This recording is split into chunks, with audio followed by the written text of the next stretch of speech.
All right. This better have been an actual problem if you guys were all just bitching that. Let's do my sidecar. Yo. Okay, so let's see how it is now. Is it a little better now? We are back.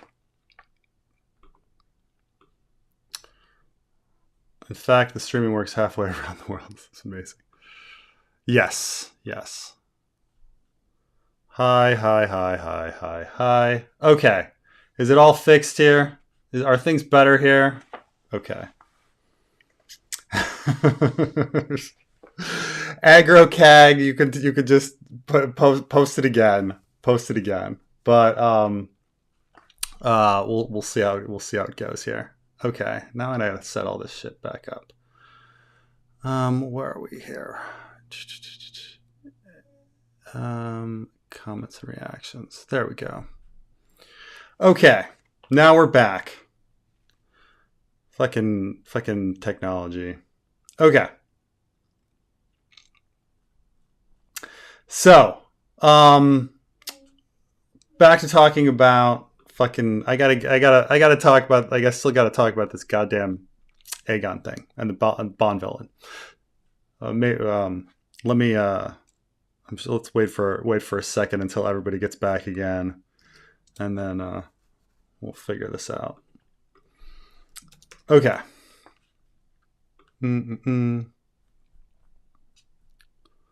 Alrighty.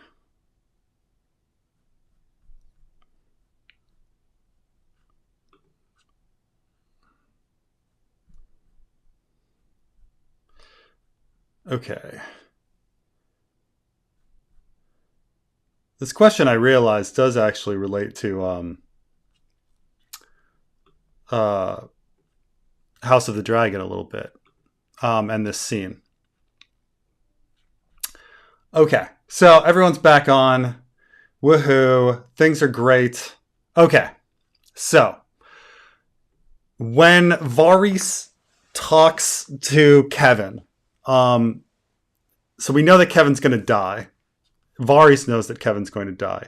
And one of the things that he does because Kevin's going to die is he actually drops the Varys persona because Varys is a character. And it's a pretty clever little thing because it's a callback to A Feast for Crows, which A Feast for Crows is ridiculous when we find out that Varys has actually been moonlighting as Rugen the Jailer and doing a completely separate job for years just so he has access to the black cells. This is also a dude who has been climbing in and out of the walls and listening to people in the walls for years as well. So it's Varys as a character is absolutely nuts. This obviously somebody could never do this in real life. Maintain the character of Varys and Rugen for literally 2 decades. He's insane, right? And so when people start talking about Larys strong, and it's clearly Larys is supposed to be Varys, and when I say to people well, is Larys cheese? And everyone's like, whoa, how can Larys be cheese? And it's well, Larys is clearly supposed to be Varys because their names rhyme and they're both Master of Whisperers. And Cheese is this character who goes in and out of the walls and knows the Red Keep inside and out because he was a rat catcher, just like Varys. So could it be that these two characters that are clearly parallel to Varys are the same guy?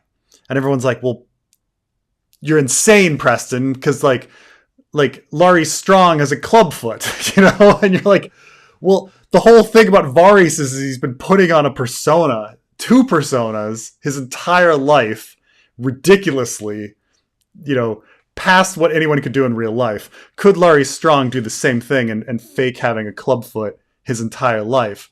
And, when you put it at that standard of what Varys has done, yes, Larys is faking the Clubfoot. And of course the Clubfoot disappears after he dies.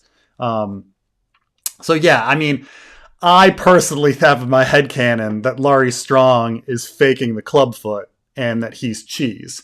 I really, really, Varys wasn't a rat catcher. No, but he knew the ins and outs of the whole idea is that there are two characters in history. There are two characters in history that know the tunnels in the Red Keep, like behind the walls. Varys is one of them, and Cheese is the other. Okay, like that's the whole thing. Like, of course, like Varys wasn't a literal rat catcher, but there's only two characters in history that were able to do this. And so it's like, what kind of psychopath would be committed to that act? Varys is the psychopath that is like so committed to the act that he's pretended to be Varys for 20 years and pretended to be Rugen for 20 years. Like, it's insane. It's absolutely insane that this is a character like that Varys has done this. Now, but that's neither here nor there. I don't even know. Like, I think it would be great if the show had Cheese be Larys Strong. Like, I don't know if like they're gonna catch that.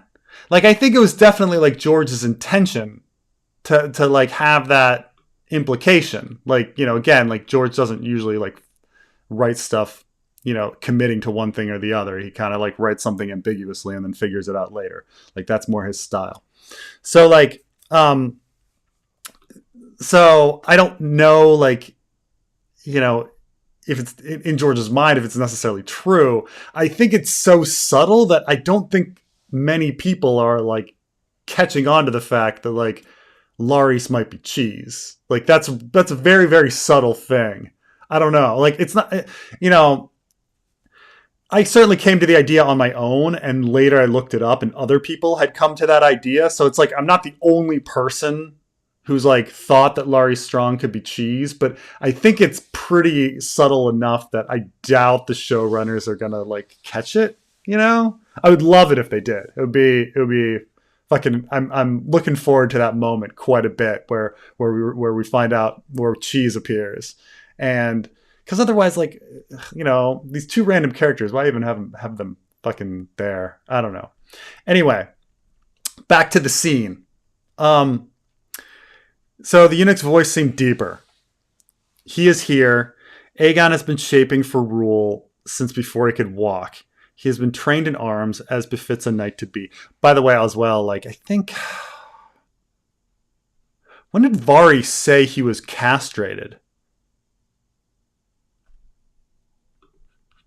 That's the other, like, the other thing is, like, is Varys been lying about being a eunuch his entire life? And if he's lying about having his, being a eunuch, it's also like a body part kind of thing. Is Larys lying about being a clubfoot? I have to see, like, when. I'll look up the wiki.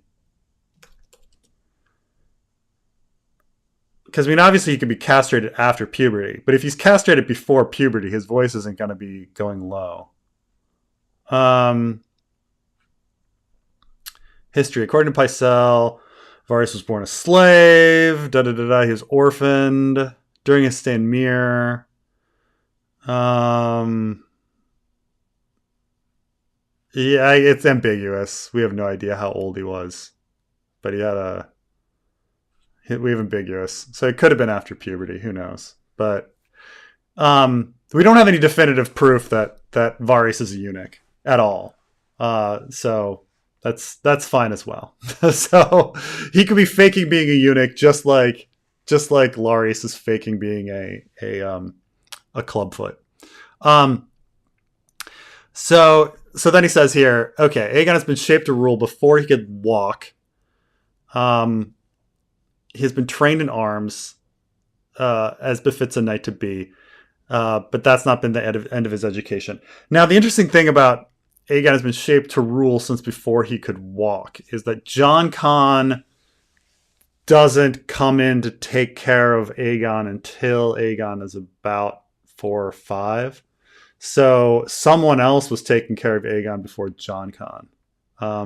Let's remember, Jon Con legitimately, truly believes that Aegon is the son of Rhaegar. Like, so it's been going a long time, but nonetheless, the very young age, we don't know who he was. He's been trained in arms, he's fit at night. He reads and writes, he speaks several tongues, all true. He studied history and law and poetry. We don't know how long Halfmaester has been with him, Held in Halfmaester. Septa has instructed him in the mysteries of the faith since he was old enough to understand them. This is this weird line because it sounds like then Septa Lemore would have come a little later than everybody else. But, because maybe it would take a little longer before a child understands like the ins and outs of the faith. So, it could be something like that. But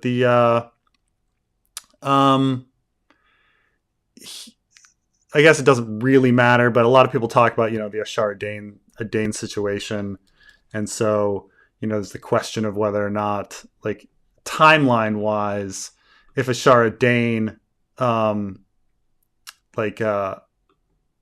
comes in, like, why not?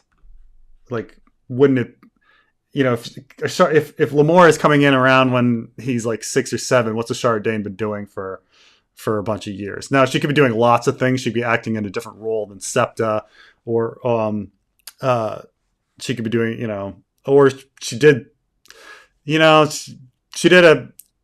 did a study abroad somewhere and then fucking, like, she did a gap year and then came back. I have no fucking clue. But this is why I sometimes say that, like, Tyenne's mother actually has a better fitting timeline to Septa Lemore than Ashara Dane. But, is Septa Lemore's mother, like a large enough character to be a double or whatever? Who knows? The Septa has instructed him in the faith since he was old enough to understand them. He's lived with the fisher folk, worked with his hands, swum in the river, mended the nets, learned to wash his own clothes at need. Obviously, like, Varys is saying things that are a little overstated. Like, Aegon's not that enlightened, He's still a teenage boy. He can cook, he can fish and cook and bind up a wound. He knows what it's like to be hungry. He's been hunted, to be afraid. I'm not sure if he really knows to be hunted, but Tommen is taught that the kingship is a right. Aegon knows that kingship is duty, that a king must put his people first and live for the rule of them. And the thing is like, if Aegon is fake, maybe his name is actually Aegon.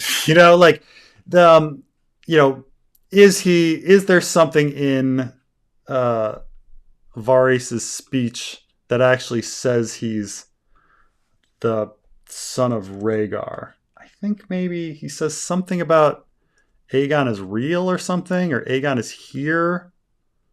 I'm trying to remember the exact quote, but even let's say he does say something like that. I'm forgetting because there we don't have anything super definitive that says he was the son of Rhaegar. But even if he does say it, is it possible that Varys has been lied to by Illyrio? Because it's very clear that, like, Varys has a higher opinion of Aegon than the reality. Like, Aegon's not that brilliant.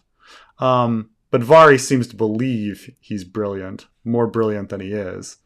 So it is possible that Varys has been lied to by Illyrio, and that he doesn't know the whole story, that they're not on the same page.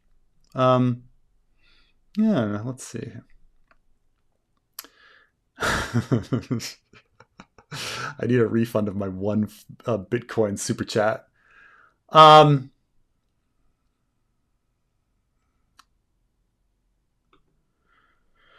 If the wall prevents telepathy from crossing, could it be that Bran's consciousness goes back through the wall in the past as warged Mama Direwolf? So there's this weird thing about the wall, and that's there's two things that I mainly think about that the wall blocking shit. and that is one, when Ghost is on one side of the wall and Jon on the other, he doesn't sense Ghost anymore. And then the second is when Jojen crosses the wall, he switches from being this confident, old for his age kid to being a scared little boy. And the Jojen thing you can write off and just be like, well, he is a boy. He's closer to death. Like maybe he could just be a scared little boy. You know, you can write off the Jojen stuff. The Jon stuff is weirder because like, why can't he sense Ghost if on the if Ghost is on the other side of the wall? And it's not even that consistent because Jon is having a fight with Iron Emmett and rages out and starts having visions in the bathhouse, and Ghost is on the other side of the wall for that. So it's you get this sense that there's some sort of like blockage, but at the same time, like the story is not consistent with it. But there, I have explanations for it. Like you can, if you were to bounce a telepathic signal off the moon, like the moon is literally a satellite. So the idea of bouncing things off of the moon, you have a satellite kind of system. Then again, like the times like Jon's fighting Iron Emmett, it's during the daytime, and George R. Martin doesn't understand how the moon works, and he always has the moon up at night and down during the day, or at least maybe the moon on Westeros is like just works different. It's but it so there wouldn't be a satellite to bounce off of at that point. And then there's this idea that so I don't know, like there's certain things that are kind of weird, and I bring up the wall barrier because I also don't have a very good explanation on why Orell's eagle burst into flames, and I don't think anybody does. Some people are just like, oh, Melisandre has like magic, and it's like, yeah, but we're in Melisandre's head, and she's completely insecure about how she has no powers at all. Like if I could make a bird explode in fire like in the sky and I had the ability to do that, I'd be pretty confident in my abilities, but we're in Melisandre's head and she thinks she's a fraud. So I kind of think that the bird accidentally burst into flames and she took credit for it. But then the question is like, why would it burst into flames? And I was like, maybe it crossed the wall and there was a telepathic barrier. Whatever the case, I've thought about this a lot, and unfortunately, there's no consistency with it. Now, some people say, well, okay, maybe sometimes like the message like goes to a werewood and goes under the wall like a fiber optic cable or something. It's like, yeah, I guess, or maybe there's a different person controlling things on one side of the wall at the Isle of Faces, and we're getting messages from two different people. We've been thinking they're from the Three-Eyed Crow the whole time, and in fact, they're from the Isle of Faces. I've put a lot of thought trying to figure this out, and I can just say that George is not consistent. Like the story is not consistent on what information can and cannot cross the wall and when, making me very, very confused. So like it just doesn't make any sense that like Jon can't sense the Ghost and then he fucking can. It's ridiculous. But what are we gonna do? He's this bit's back to the Golden Aegon. So he's a Blackfire. Why else would the Golden Company break contract?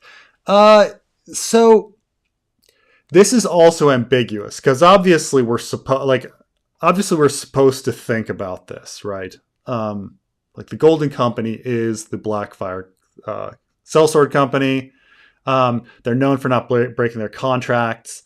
Like, why would they do that? Why would they break the contract with Myr? But if you actually read closely, it's there is another explanation that you can write it off, and that is that the original contract that was signed back when like Harry Strickland like came in and such, and with or Miles Toyne was already established, that there was a first contract, and then everything else are these like smaller contracts and so like in a sense they have a larger contract with Illyrio and Varys or whoever that goes back 15 years with Miles Toyne, and then and so anything else like doesn't like is a smaller contract and doesn't take precedence.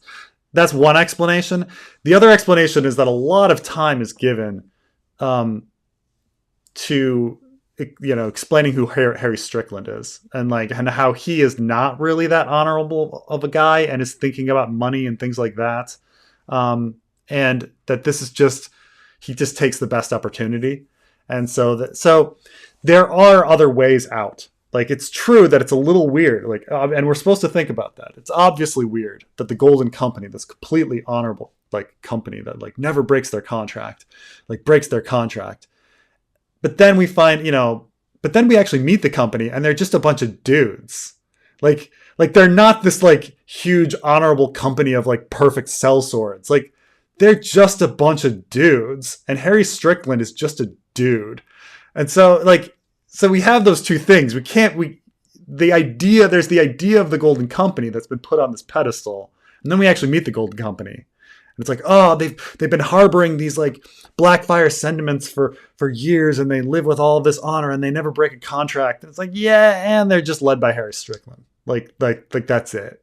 So there's a lot of explanations that you can do to get around the whole Blackfire Golden Company thing. One, something Miles Toyne did, or two, sellsword's going to be sellsword's going to be, sellsword's going to sellsword. Any theories on Gerald Darkstar's Dane's role? I think legitimately in George's mind, he doesn't know what the fuck is going on with the Danes. He's written so little about them, no clues at all, that I don't think he understands it all. Now what I'm going to do with Gerald Dane, it might be a little different, but I'm still forming all of that. But I think there's some really interesting, cool things that we can do with the Danes and Darkstar himself. I've grown to like Darkstar quite a bit, even though he's somebody that the fans do not like. But I don't know. I'm really big on Darkstar. I really, but you start liking him. You start liking him once you kind of realize he's innocent, and you're wait a minute, he's been set up.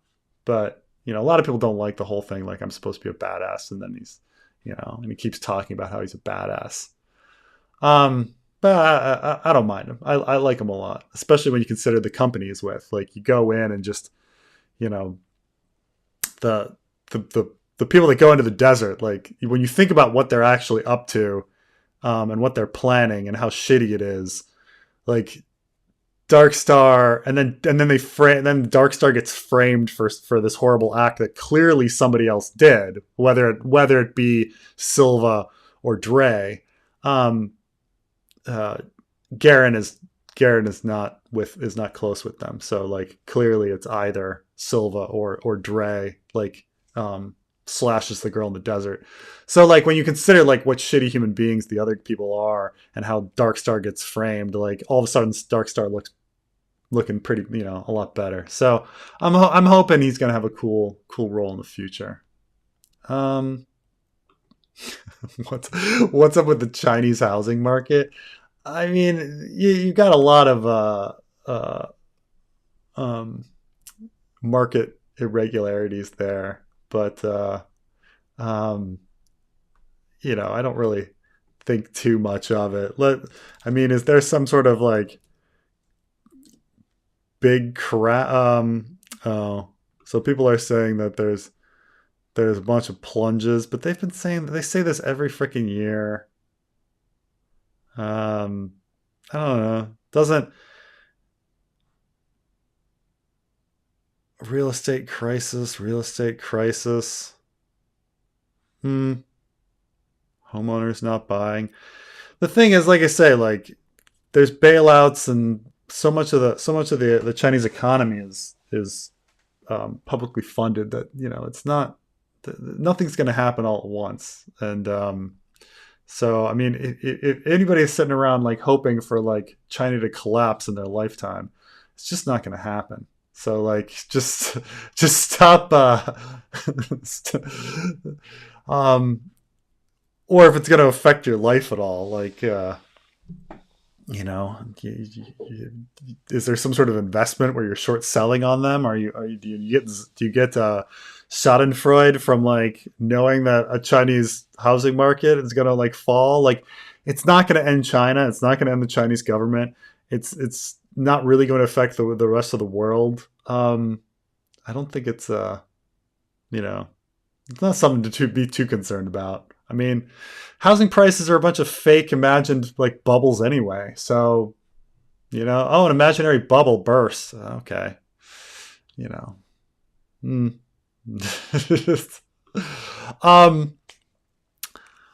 Politics question. I feel like I'm going crazy because the Dems had a great week passing PACT Act, CHIP, the IR bill, but Trump still dominates the headlines. Does good policy ever overcome lack of attention?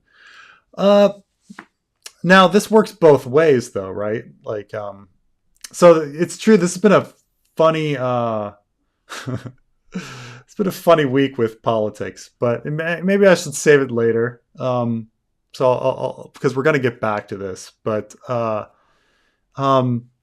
yeah, we have short attention spans, but at the same time, like everything bad that happens too, like is forgotten. Like, does anyone care about, Biden and Afghanistan anymore? Like, no, like none of these sorts of like doesn't matter at all.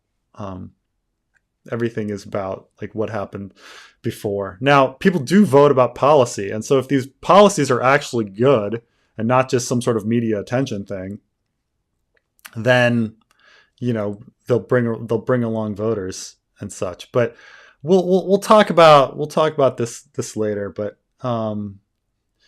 But yeah, I'm gonna hold off on the politics for a little bit, and we'll come back to this. This is another politics super chat that I'm seeing here, so I'll get back to it. Alicent not bedside reading, but poisoning the king. We're definitely supposed to think. So back to House of the Dragon. So Jaehaerys in his late life is bedridden and is and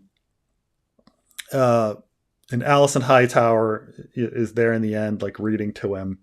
And I think certainly when George first wrote The Rogue Prince, he wanted people to think that Alicent Hightower was poisoning him, or Otto Hightower was poisoning him. I do think there was a retcon with that. Because in Fire and Blood, the retcon is that Jaehaerys was going nuts 10 years earlier, and this is like there are literal like sentences changed from like after Balon died, Jaehaerys was a shell of a man, and that was changed to after Aemon died. Jaehaerys was a shell of a man, and that does fucking change everything. Because when Balon dies is when Otto and Alicent come, and so while when Aemon dies, they're nowhere fucking near King's Landing. So, I think it's the same with like who planned the Council of 101.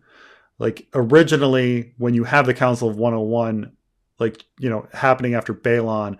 And we didn't find out when Otto Hightower arrived. Like he just kind of was around that time. Like you can say like, oh, it was clearly Otto Hightower's hand because Balon dies. He needs the new hand.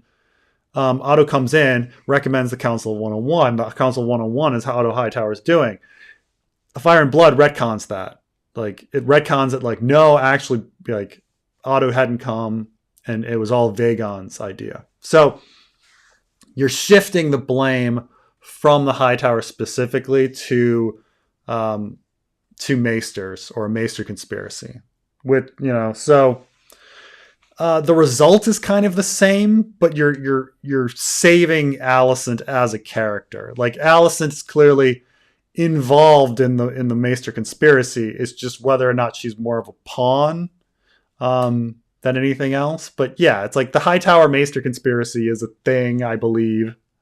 I think at this point, it's really going to be hard to not have it be a thing. Having gone through like Rogue Prince and everything, I'm just like, oh my god, it's just so obvious. And the Fire and Blood, like, I think that originally, yes, you were supposed to think that the Hightowers were poisoning Jaehaerys. I think it's been retconned to the Maesters were poisoning him because just timing wise now it doesn't make any sense anymore.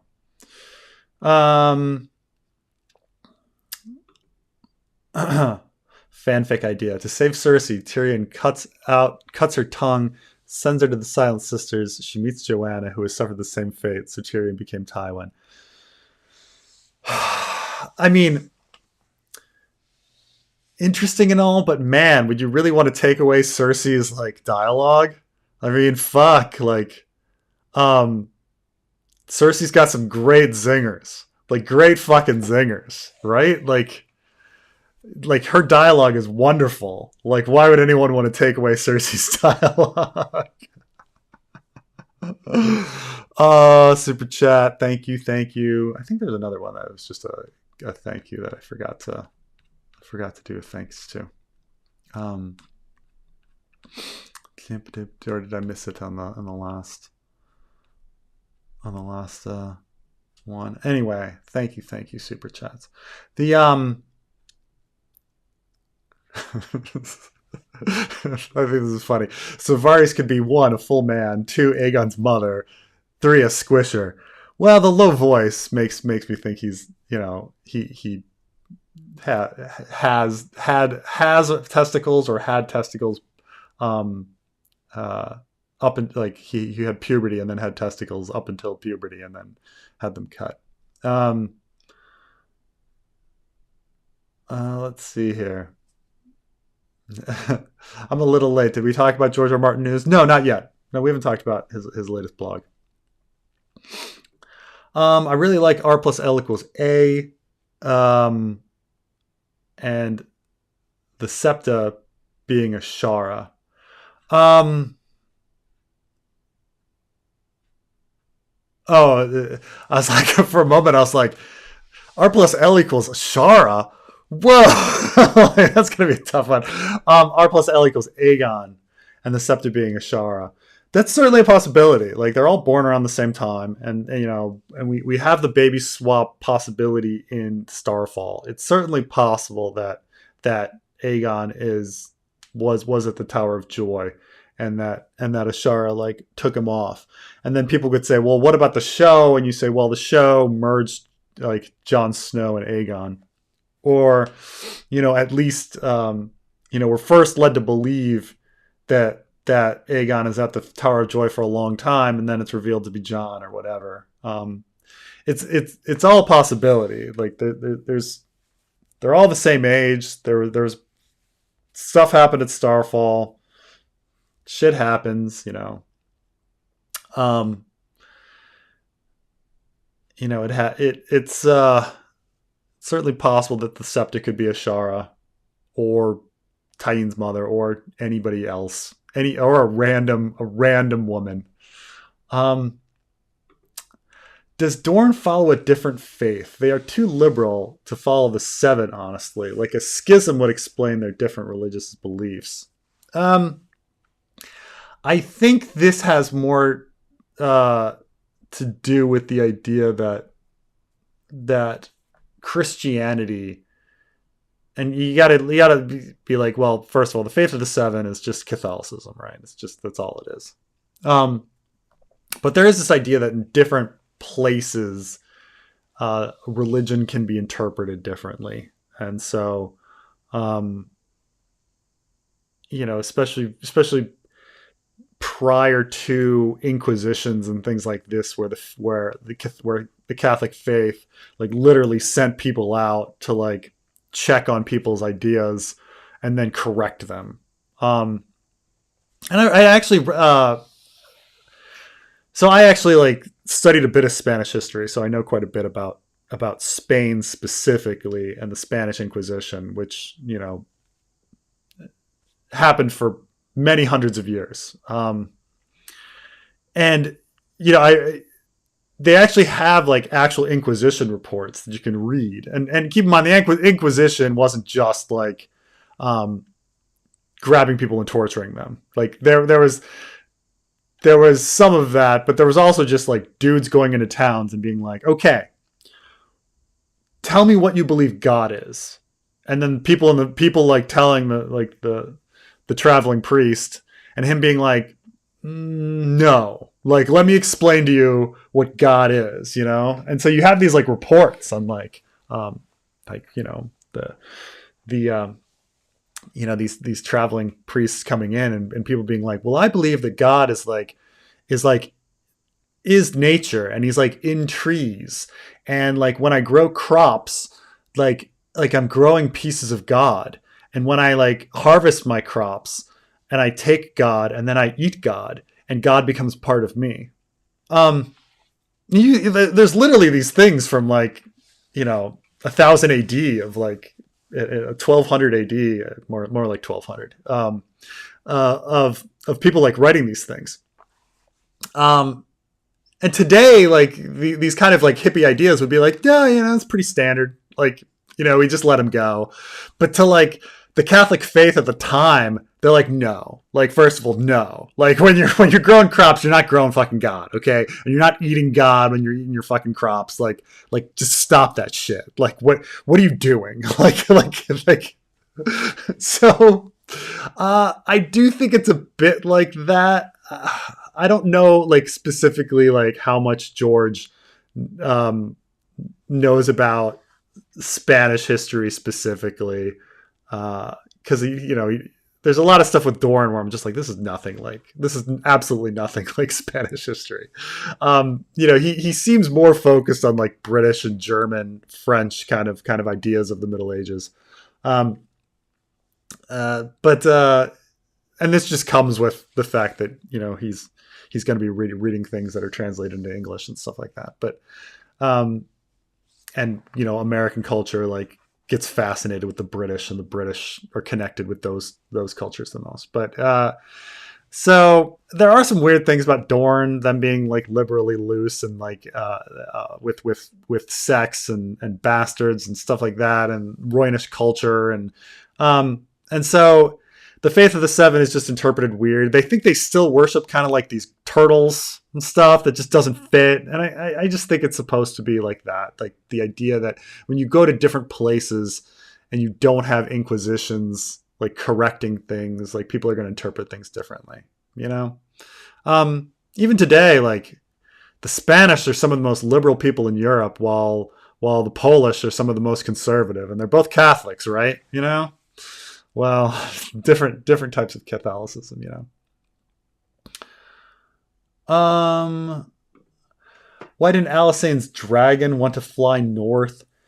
This was, this is kind of, there's some weird retcons with regards to Alysanne and Jaehaerys' like trip north, and I think at one point there was even something written in the World of Ice and Fire about them fighting wildlings with dragons or something. And then, but when you read Fire and Blood, like that's taken away. Like the dragons refuse to go north of the wall. We're obviously supposed to think that this has something to do with the others, and like fear of the others, or maybe it has to do with the telepathic barrier of the wall and stuff like that. We're obviously supposed to think about those things. That there's something about the wall where you're not supposed to cross, or the dragons sense something wrong or something evil.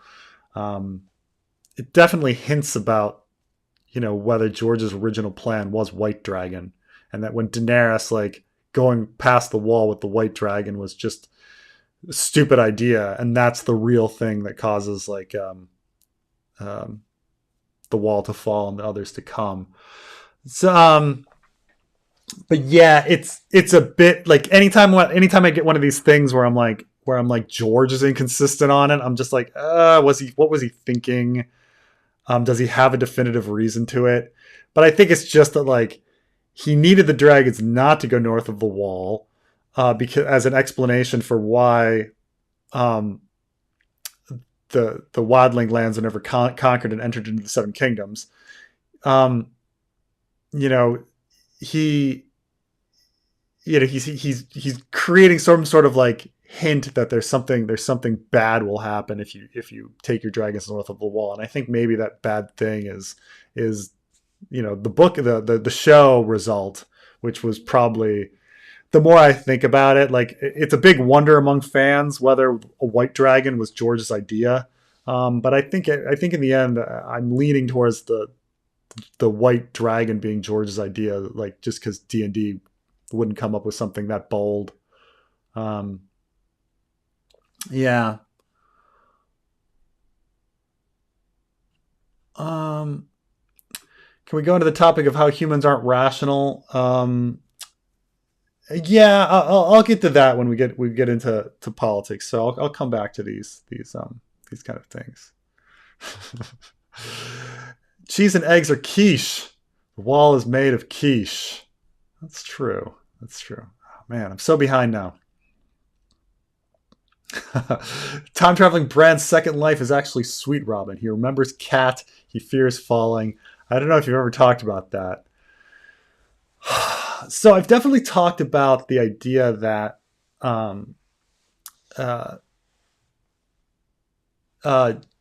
that someone is trying to wrest control of Sweet Robin's body, you know? So there was originally, when people like talk about seizures, like, and I understand that like it may be spelled differently. I'm trying to, and like, but I want to look up I want to make sure I have this, because the etymology of seizure, because I don't think it actually like, here we go. So seizure is derived from the Greek to take hold. I didn't want to confuse it because I think seize also take from the Greek. No, see, this is the weird thing, right? I mean, maybe there must be a common root between the Greek and the Latin, because like to seize comes from Latin, but seizure comes from Greek, to take hold, but to seize is to take hold. So like, what the fuck? Like, whatever the case, the idea is that when these seizures happened, even from the like very beginning of time, like people thought that somebody else was taking hold of you. Something else was taking hold of you. And this gets into like Christianity and like, oh, demons are taking hold of you. There's these later beliefs that seizures were demons trying to possess your body. And then you get to Varamir Sixskins, and Varamir Sixskins is literally trying to take control of Squirrel's body, and she has a seizure, and she bites off her tongue with a whole stereotypical thing that people do when they have seizures. You know, people have a seizure and everybody's like, grab his tongue. It's having a friend who has seizures, like there's certain things that are a little more like, he doesn't have to worry about his tongue getting bitten off, you know, things like this. But seizures are but anyway, there's the stereotype like of the seizure. So like Squirrel bites off her tongue because he's trying to take hold of her and things like this. So we definitely have in the story that seizures and are derived from this idea of somebody taking hold of you. And so like the idea that like someone is trying to take hold of Sweet Robin is something that entered my mind, considering that he sits on this werewood throne, and we know that werewoods are filled with the souls of children and things like this, and anyone could be trying to take a hold of them. Now, how much did George actually think it through about what's going on? I don't know. Time traveling Bran, like having a second life in Sweet Robin. It's it would be hard just because the only person that Bran has been able to seize is Hodor, a mentally challenged person. And maybe he made him mentally challenged like way back, by trying to seize him when he was young and things like that, causing him, giving him brain damage and things like that. But it's very, very difficult to take hold of somebody's body. So I don't think that Sweet Robin is a second life of somebody else. Plus, you get into a lot of weird shit at this point. Like, it's one thing for Robert to be in love with, like, Sweet Robin to be in love with his cousin. It's another thing for Bran to be in love with his sister. It's just a lot of. I mean, I guess it's ice and fire. It's very creepy. That's part of it. But but we're obviously supposed to make the parallels with all of the falling and everything.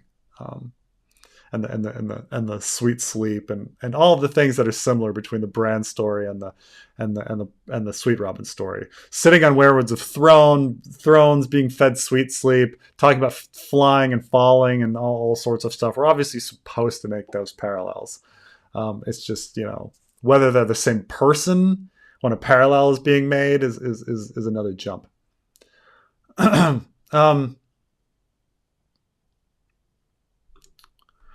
With Jonathan Jeffers a vampire, he always worked inside, was strangely motivated to defend Joshua against Julian, and only died when he suffered a head injury and later drowned. Also, Byron enthusiast. This is a fever dream question, and I've got to look up now because I'm totally forgetting who Jonathan Jeffers in Fever Dream was.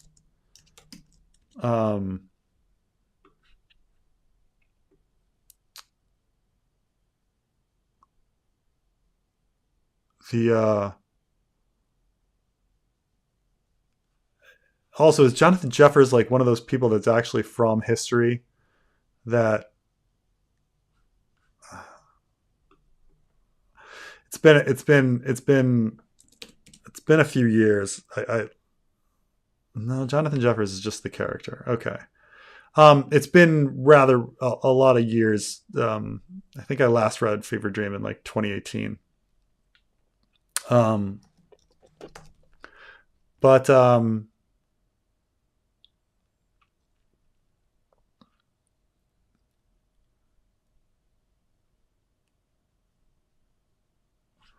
because he's also into Byron, right?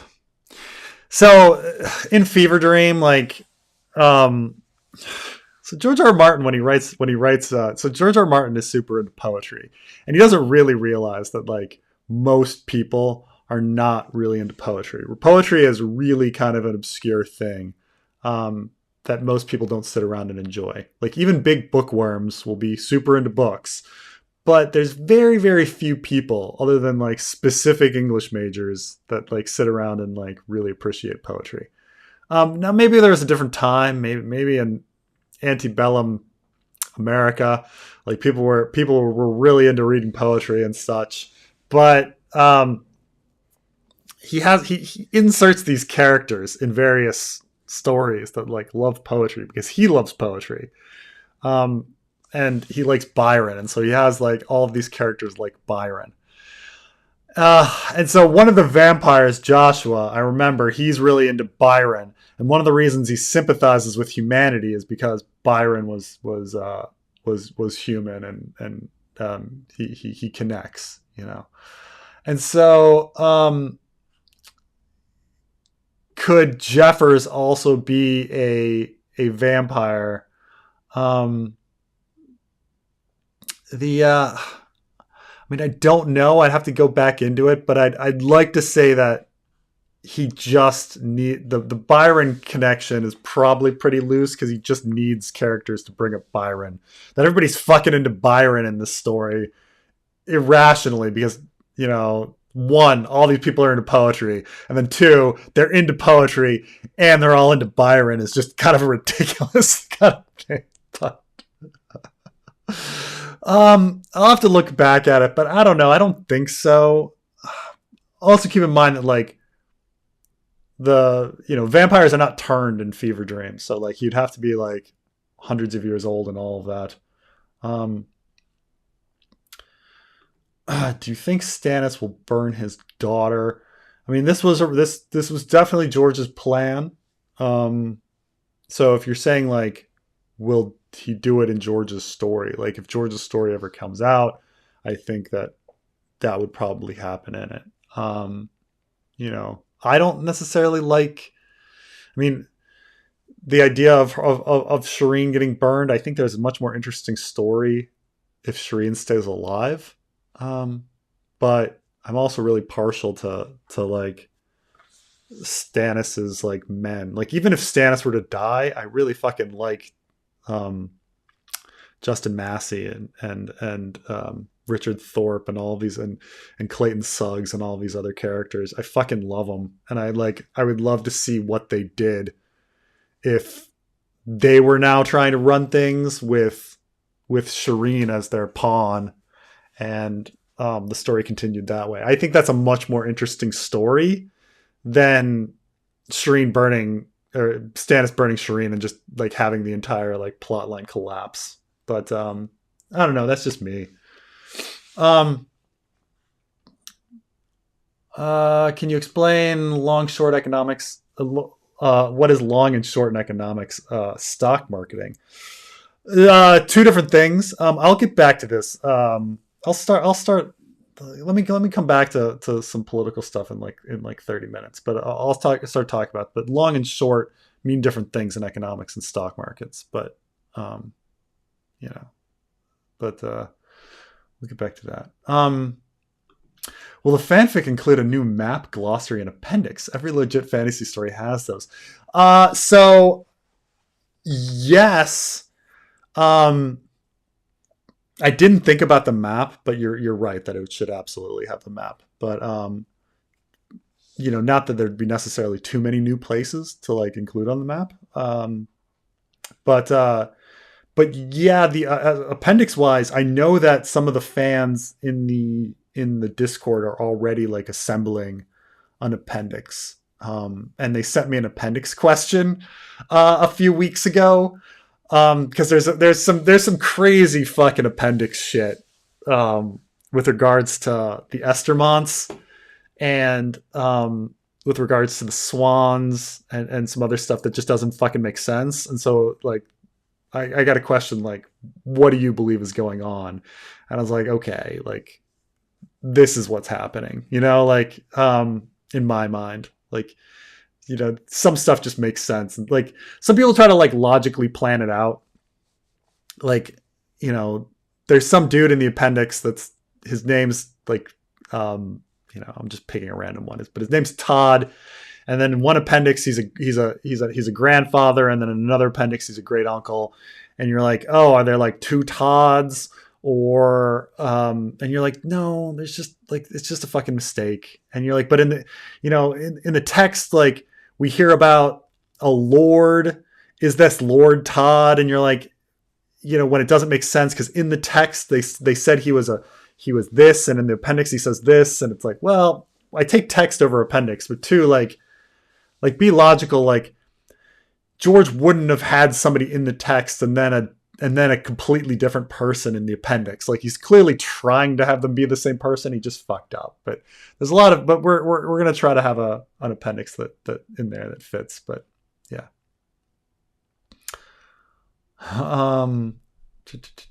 Fuck. So behind. Okay. Will you make Bran king through Sweet Robin? I mean, I have no idea. That's way off, way off in the future. But I don't think,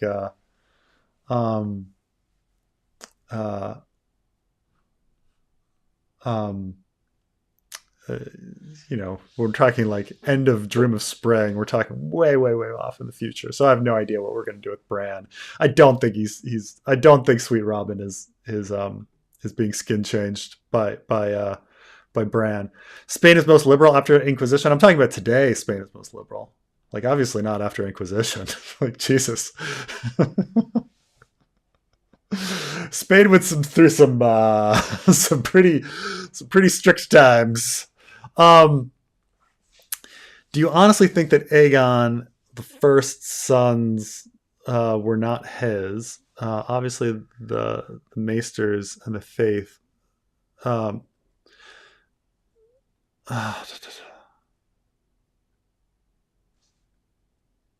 honestly, do you honestly think that Aegon, the first two sons, were not his? Obviously, the Maesters and Faith benefit if they're illegitimate. Are we talking about Aegon the Conqueror and his two sons, like Maegor and Aenys? Or are we talking about um, Aegon the Second with his children to Alicent? Or are we talking about Aegon the Third? Um, I think, I mean, in general, like these questions of legitimacy and illegitimacy, like it's I think they're mainly talked up in these histories. I for the most part think that most people in the story are legitimate, with the exceptions of obviously Joffrey, Tommen, and Myrcella, and maybe Ramsay Snow. But like for the most part, I do think that most people in the story are not secret bastards by other people. But I'll have to see about which Aegon and which people we're talking about. Um, okay. What's Howland Reed's exact purpose? How much of a friend is he to Ned to show support when he died? I never understand his thought process. Howland Reed's purpose is to be a later piece of exposition to like show up later in the story to explain stuff that happened that like George's not ready to explain. Um, so like when people like a lot of people are like, isn't Howland Reed a dick? And you're like, yes, Howland Reed is a fucking dick. Like everybody called their banners, they didn't send anybody. What a great friend. Well, obviously the real reason that Howland Reed wasn't sent is that he's a piece of exposition that George isn't ready to reveal. So like really in that sense, like, hold back and know that like nothing is going to make sense about Howland Reed because Howland Reed cannot narratively be introduced to the story. Okay. So like in that sense, like, yeah, we just have to hold him back, and you can't necessarily logically think about Howland like so much. But if I were going to make the argument, it's that like no, Ned and Howland were not great friends. They have their own common interests and they have their own separate interests, and that Howland has a very important reason for doing what he does that is different from like Robb. Like Howland is worried about, say, visions and prophecy because he sent off his kids, and he's waiting with his army for a more important battle than Robb's stupid war. Like that would be my like headcanon explanation of it. But like, let's be honest, the real explanation is that like George just can't have Howland in the story right now because he would give away too much.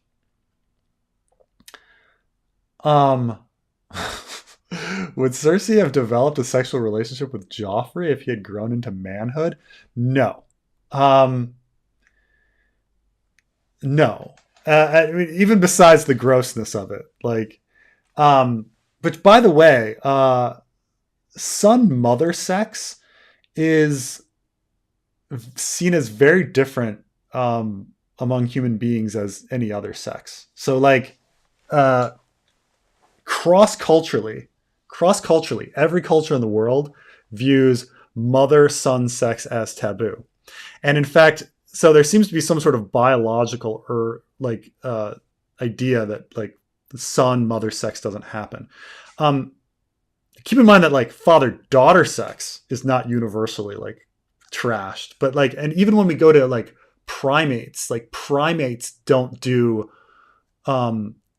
son mother sex, except for this one, I think, bonobos who like they're having sex all the time, and so they might have sex by accident, but once they realize that it's like their mom, they like run away.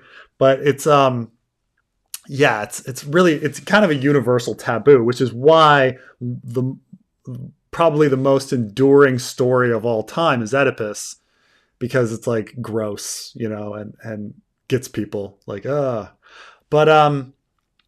the would Cersei develop a sexual relationship with Joffrey? But no, because Joffrey doesn't look like Cersei enough. Like Cersei likes Jaime, and Jaime likes Cersei because they look the same. They are mirror images of each other. And so Cersei enjoys having sex with Jaime because it's herself. She likes having sex with herself. Joffrey doesn't look enough like her for her to be interested in having sex with him. Like we don't get a sense like that Joffrey looks like Cersei. I mean, we get a sense that like Lancel looks like Jaime, so she somewhat enjoys sex with Lancel, but it's not enough, like, so yeah, in that sense, like, no, like, because if Joffrey were specifically said to have looked like Cersei, like a young Cersei, then maybe we could make the argument that like, oh, she'd be interested in having sex with him. But like, no, like specifically like Cersei is only interested in having sex with herself. Like that's the statement that George is making. Bran might control Sweet Robin to undo Littlefinger, save Sansa. Like for a moment, possibly, but again, we're like, Bran's been unable to successfully like skin change anyone except for Hodor. And no human, so we'll see. I mean, one of the ideas I thought with like time traveling Bran is that he's like, skin changing into either himself or a werewood tree or whatever that he's capable of doing. It's a big jump to like another person, another like non damaged person.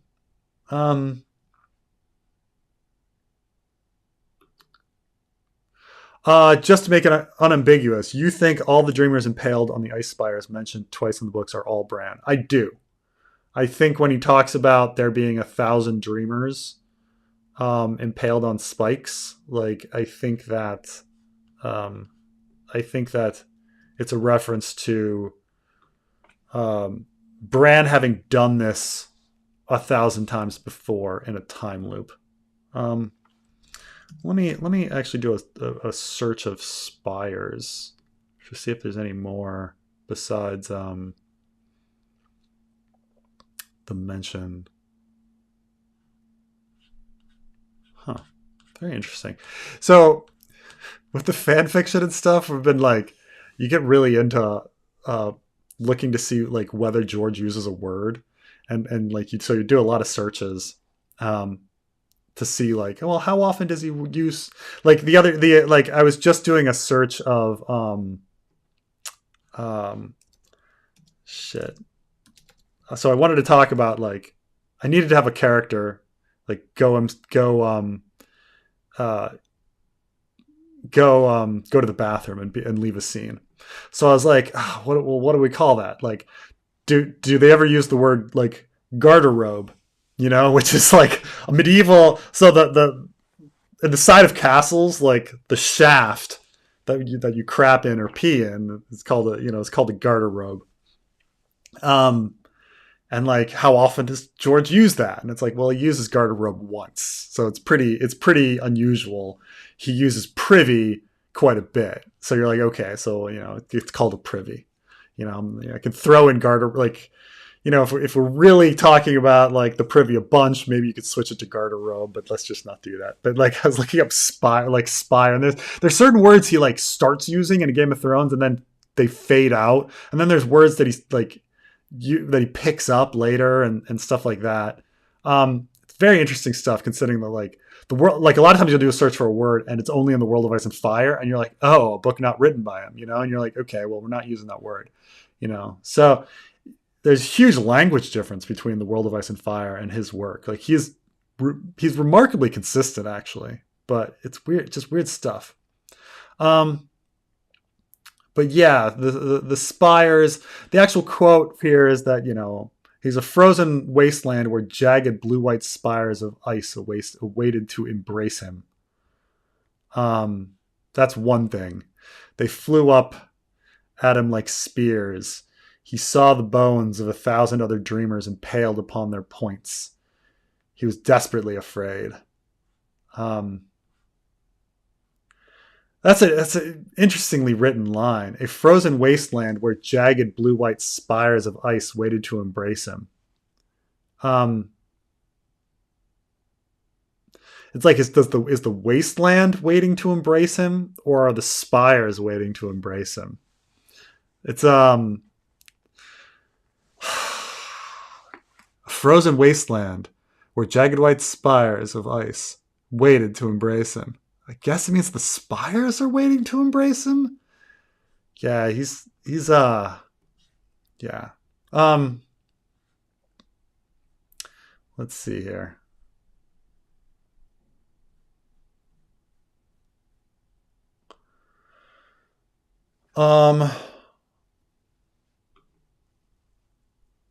What if it's the Mad Maid Arian? Oh, what if it's the Mad Maid Aeron saw in his vision? Do you mean like the fire vision that he saw? I'm trying to think if there's some sort of other Mad Maid that was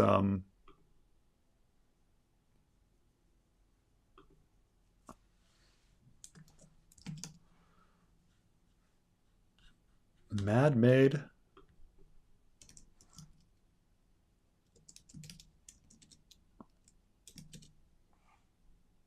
I'm not sure about this one, but the I have to have that one explained. Why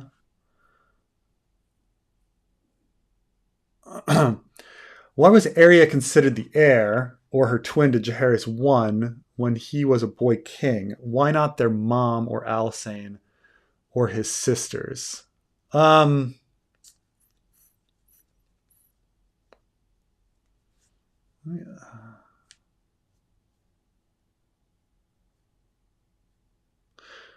That's a good question. I have to think about that for a second. I mean, I'm trying to remember like the timeline. So, for those who haven't read Fire and Blood, like once Jaehaerys takes power, Dreamfire Rhaena spends a lot of time just like dicking around, going around the map, and she does this her entire life. It seems like she pulls a Viserys and just is like looking for support her entire life and never gets it, and goes to her grave like having never really like pulled enough people together to try to take the throne.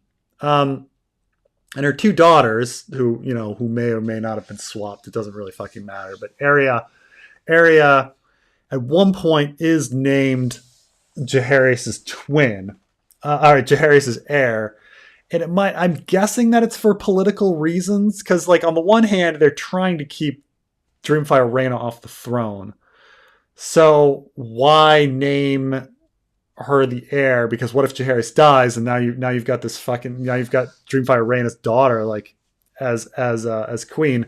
It's a dangerous situation. Like, wouldn't it be safer to have the heir be named, I'm trying to think, like Jaehaerys have Alysanne be the heir rather than Arya. I'm my only guess is that it's for political purposes, that like maybe Dreamfire Rhaena was, they didn't want her to go nuts, or she was ready to attack, or she was getting forces together and they wanted to placate her. But you're right that it's like a stupid move, to let her be heir if they're going through all this trouble. I mean, and this is even going through all this trouble, like outside of Maester Conspiracy, like just like it's very clear that Dreamfire Rhaena is a political threat and her children are political threats. But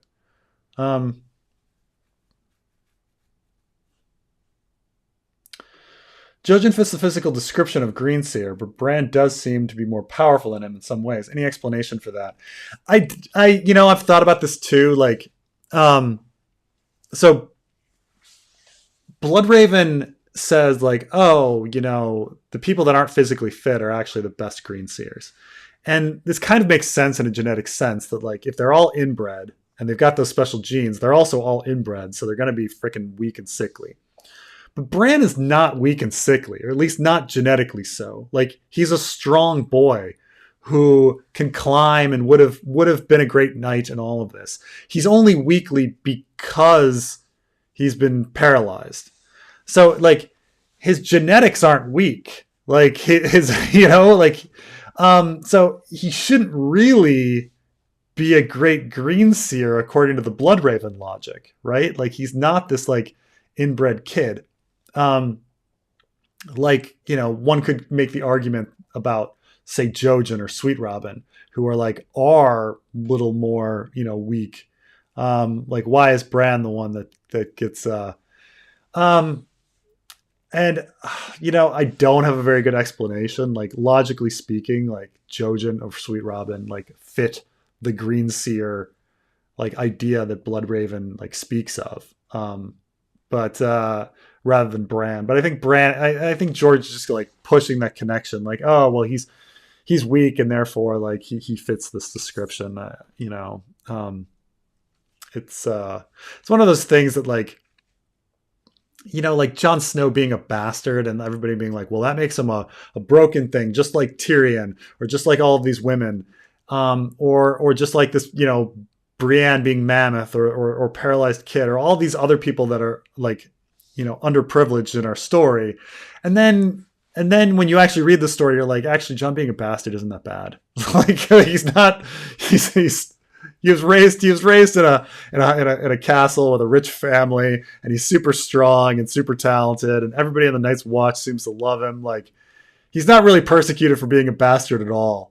Like, besides like Catelyn, like, not liking him, and Alistair Thorne like not liking him. The bastard thing is like just so down the list of like things that people are suffering through. Like, all the other characters have all these things that they're suffering through. Like, Davos like being raised poor and being illiterate and not having fingers on his hand. Like, I'm just like, Davos has it so much worse. Like, like Tyrion being a dwarf who's ugly has it so much worse. Like, like Jaime, once he loses his hand, has it so much worse. Theon, once he loses his dick and like being tortured and crippled, has it so much worse. Like, so yeah, you're like, it's a good question. And I've struggled with myself because like, genetically speaking, there's nothing weak about Bran. Bran would have been a strong kid, so, I have to design a public speaking class. Would you consider streaming public speaking? What lessons would be good for covering? I don't know very much about public speaking. Funnily, my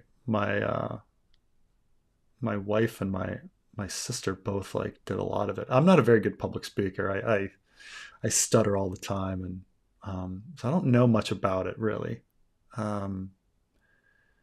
But obviously I can, I've always considered anything, though I have to say in the next few months, I'm very, very, very, very, very busy. So, but I'm always, I can always help people out, but I don't think I'm a very good public speaker. I mean, I'm confident, like but I'm not very good at it. Like, I'm a confident speaker. I'm not a very good public speaker. Did you expect this channel to become successful? And with HBO developing all these spin-offs, where do you see this channel going? I never thought this channel would be successful. I just did it. I just did it as a little hobby. It's like people tell me all the time, like, oh, you can do this and this to like better your channel, or you can grow in this and this way. Or I get a lot of these people that are like, dude, if you didn't talk about politics, you'd have more viewers. I'm just like, go fuck yourselves. Like this is my channel. Like I do my channel on what I like. And yeah, there's some subconscious like stuff in there of like, well, you know, people seem to like this topic. Maybe I'm going to cover it and stuff like that. But no, you know, I'm just gonna, you know, do House of the Dragon. And you know, Carmine and I talk about other stuff, just whatever we kind of feel like. And just kind of go through it like this. Keep in mind this, you know, this is more, you know, this is just like hobby and fun. Like I don't tailor my content, you know, too much. I mean, there's small things that I might do, but I don't tailor my content too much to like try to fit like YouTube algorithms or like do a topic that I'm bored about. Like I would never fucking like I would never become one of these fucking grifter streamers, which there's just so many grifter streamers.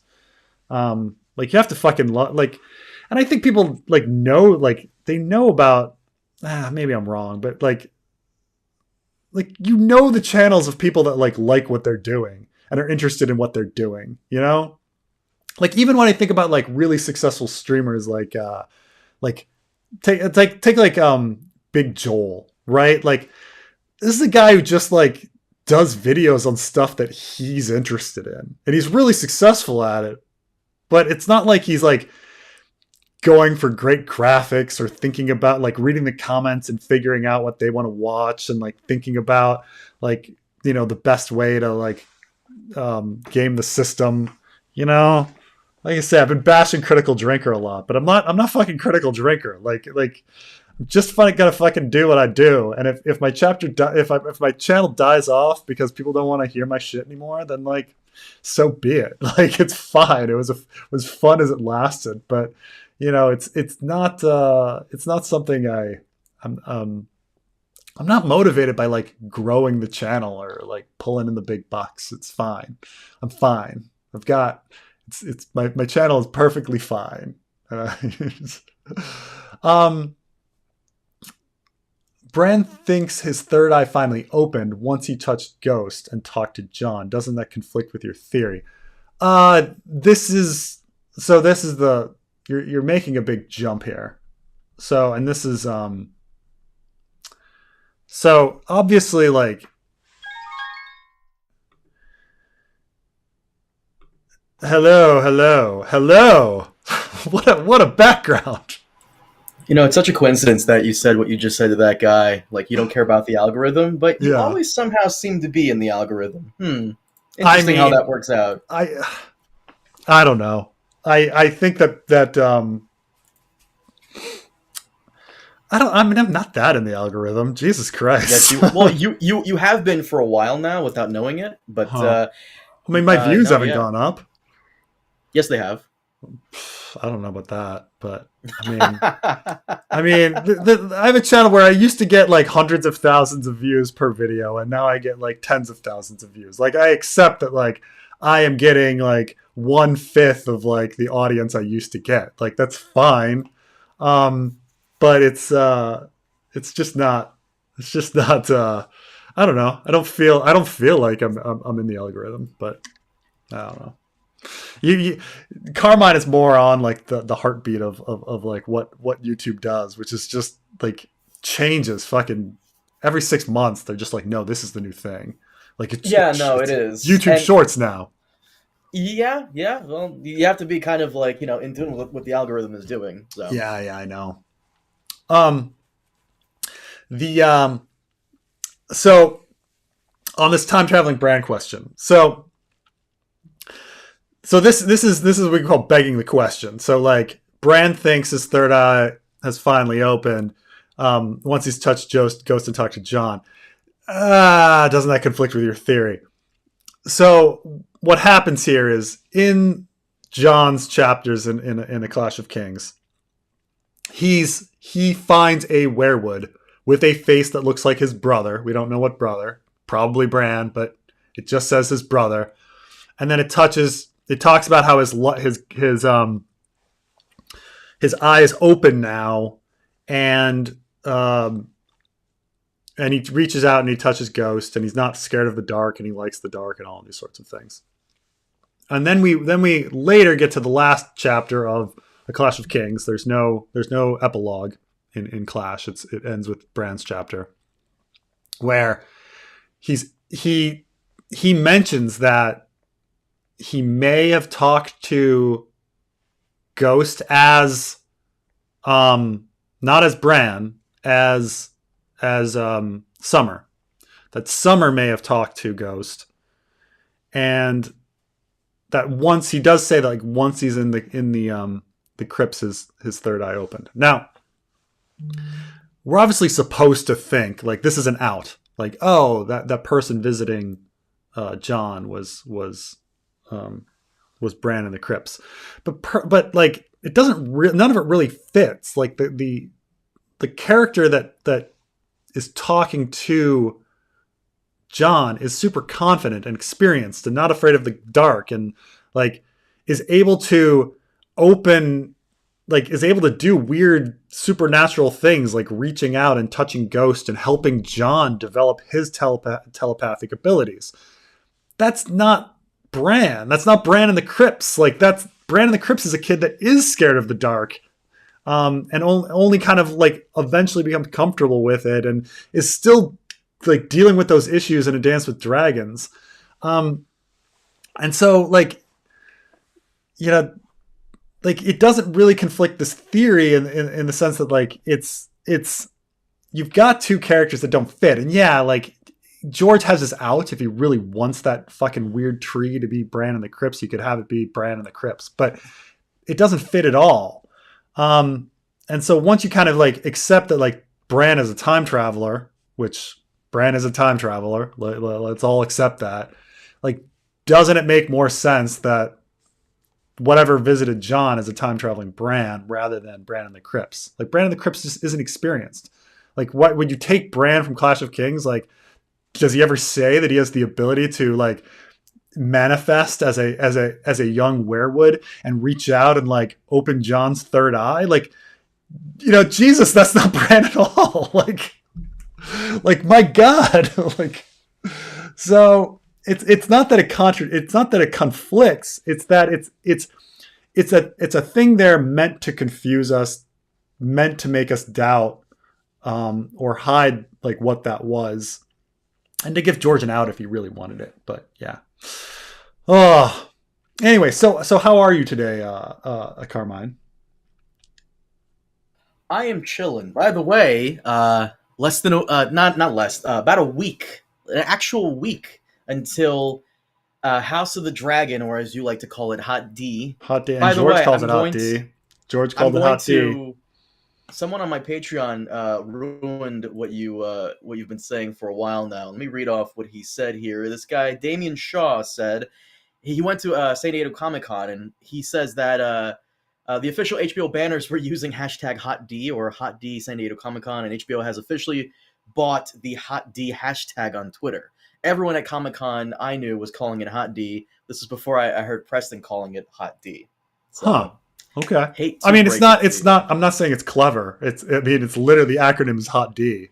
Like, it says, like. I know, but no. The reason I bring up the fact that it's a week away is, and I say this to everybody listening right now, the audience is going to have to make a decision next Sunday, because every random bullshit Thrones channel is going to be doing a pregame show. Of course, you and I will be as well. I've decided to start doing streaming the next day on Mondays, because streaming's in the algorithm. Got to keep up with it.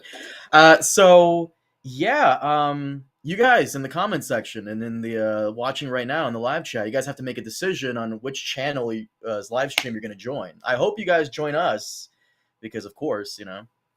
But yeah. I mean, ours is going to be the most fun.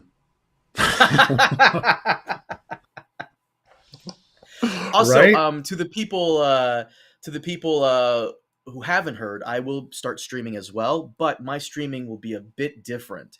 So I will be able to actually have people from the audience join me and whoever is with me. Hopefully you're with me, Preston. Mm. And some people from the audience can join us for like 5 minutes and let us know what they thought of the episode, of the House of the Dragon episode. I'll try to do it Monday or Tuesday, around like the first couple of days, but we'll be busy. You're doing the thing with Discord and such. Yes, yeah. I will have, and don't worry, I'm vetting everyone I'm going to have on. That way we don't have some crazy dipshit who's going to come on and yell racial slurs or anything. So that'll be a fucking nightmare. Yeah. So the way my streaming works is that I have a call-in link. And so, I've given this call-in link to, there's only 4 people I think that have the call-in link. There are 5 people. Me, Trey, Glidus, the Ukrainian woman, and who's the 5th? Yoyston, I think, has it, but he's never called in. To Yoyston? Oh man, he's so busy all the time. I know, especially around now. I think yeah. So like so they're the only person that currently has it. Now this link, like, I can change it. Like you can refresh it and it becomes something else.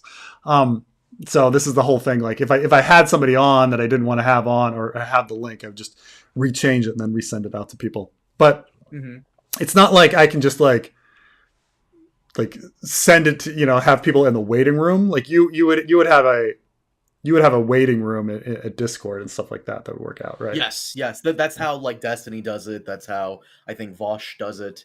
So yeah.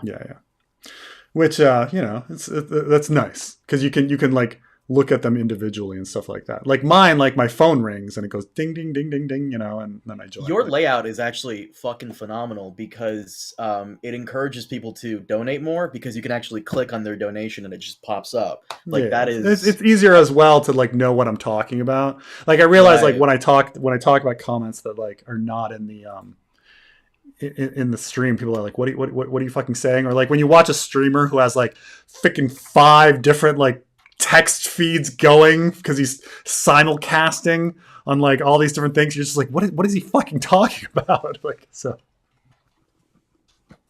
yeah, I was actually thinking about maybe pirating the fuck out of Mac OS and putting it on another hard drive and just trying what you have. Which, by the way, I mean, it's just easy. Like before I started, I did a bunch of research on what was kind of the best and easiest, and so this was just there was a lot of rave reviews of Ecamm, so I tried it out and it was just so easy. So Ecamm is fucking phenomenal. Like based off what it's so simplistic, it's just good on you for figuring this out. Yeah, well, I'm a. By the way, do you want to talk about I don't. We discussed it briefly on the episode 3 rewatch. I don't know. Are you going to upload that? The clip I sent you. It's on my Patreon right now, but I didn't do the short clip. But yeah, we did a commentary track for the first 3 episodes of Game of Thrones. The hustle. The third episode is very funny because it was just like it was just like us sitting around being like, whoa, this is a new scene. Like it's just, I just couldn't believe that it was a D&D episode. That episode was a D&D episode and it was pretty good. Like a bunch of invented scenes. Phenomenal. Bunch of invented scenes. A lot of filler scenes that are great. I love it. All filler, all D&D, they did a good job with it. But yeah, so yeah, we were talking a little bit about the Vice article on the fanfic and such. Yeah, but yeah, so that happened. But every once in a while I get an article somewhere. Years ago, I think I did one for Esquire and one for Washingtonian Magazine and one for what was that one? What was the one about the toxicity? Oh, dude, don't bring that fucking thing up, please. Oh my god. The fucking guy, I didn't realize that guy when he interviewed me, like he was nice on the Skype call, and then like his writing about me and us, what a dick. What a fuck. Carmine, a fast-talking 25-year-old from New York. First off, that was 5 years ago, by the way. First off, fuck you, dude. Like, really? I thought he was fine. He was a nice guy on the phone. I think he wanted something more exciting, and then because like it seemed like there was this big war, like this big toxic like war in the Song of Ice and Fire fandom, and sometimes you feel like that, like if you know about everybody in the fandom, but really when you compare to other fandoms, this is fucking snooze fest, okay? And when you actually get like each and every one of them, like you'll hear about some sort of like scandal from somebody. If you actually had them individually, like in an interview, like they all know how to conduct themselves to not be like idiots and embarrass themselves further. Like, like there's nobody insane enough to like just go off the rails. But when other people are describing each other, I think he was excited. He's like, oh my God, it's a bunch of like off the rail psychos. And then he interviews them all and he's like, oh, they're actually all like normal people. And it's like, yeah, the fandom is actually kind of fucking normal people. Like, it's just, like we talk, like people have their disagreements, and people do hate each other. Like, don't get me wrong. But if you took any individual from the fandom, even and interviewed them, they know enough to act normal for a fucking hour.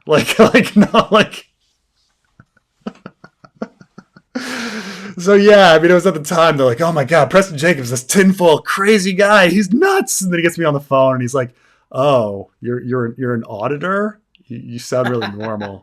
Yeah, I'm just a dude. You're like the most normal person like in this community. In my personal opinion, I think you're the most normal guy. Like I know a lot of the YouTubers in this space. And I'm not just saying that to blow smoke up your ass. If I didn't believe it, I wouldn't say it. You are probably the top 3 most normal person I think that's on this platform. I'm not a normal dude. Yes, you are. You're like you act like you're a normal guy. Like you wake up, you go to bed, you're a normal guy. I mean, some of the people are younger, so they have weird hours and shit, stuff like that. I don't know. But so Graham is George familiar with? Am I familiar with Graham Hancock? And do you think he has influenced George? I don't know that much about him. He seems to be, as you say, he seems to be writing pseudoscientific theories involving ancient civilizations. I have to look at his I would say that his based on just looking at his work, it's a little too late for George. So one thing when people talk about is this book an influence on George? Is this book an influence on George? You got to remember George did most of his reading in the 70s. And so and really cut his teeth and formed his personality in the late 60s and 70s. And then is there's stuff in the 80s as well, but he's more influenced by that older stuff than he is the newer stuff.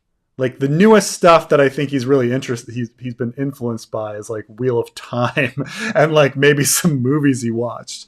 But because Graham Hancock's stuff is coming out in the late 90s and 2000s, I don't think it's influencing George too much. I think George formed his ideas on how to construct a story in the 70s, and he's been kind of doing that ever since. And so I think, some of the language stuff from some of the fantasy books later, he could take, but I don't necessarily think there's too much coming in. Not, Joffrey Weston Chandler. I don't know Joffrey Weston Chandler. Joffrey Weston Chandler. I don't know what this is about.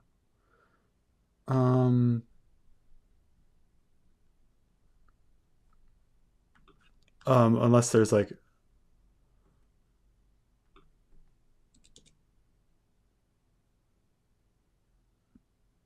Uh, uh,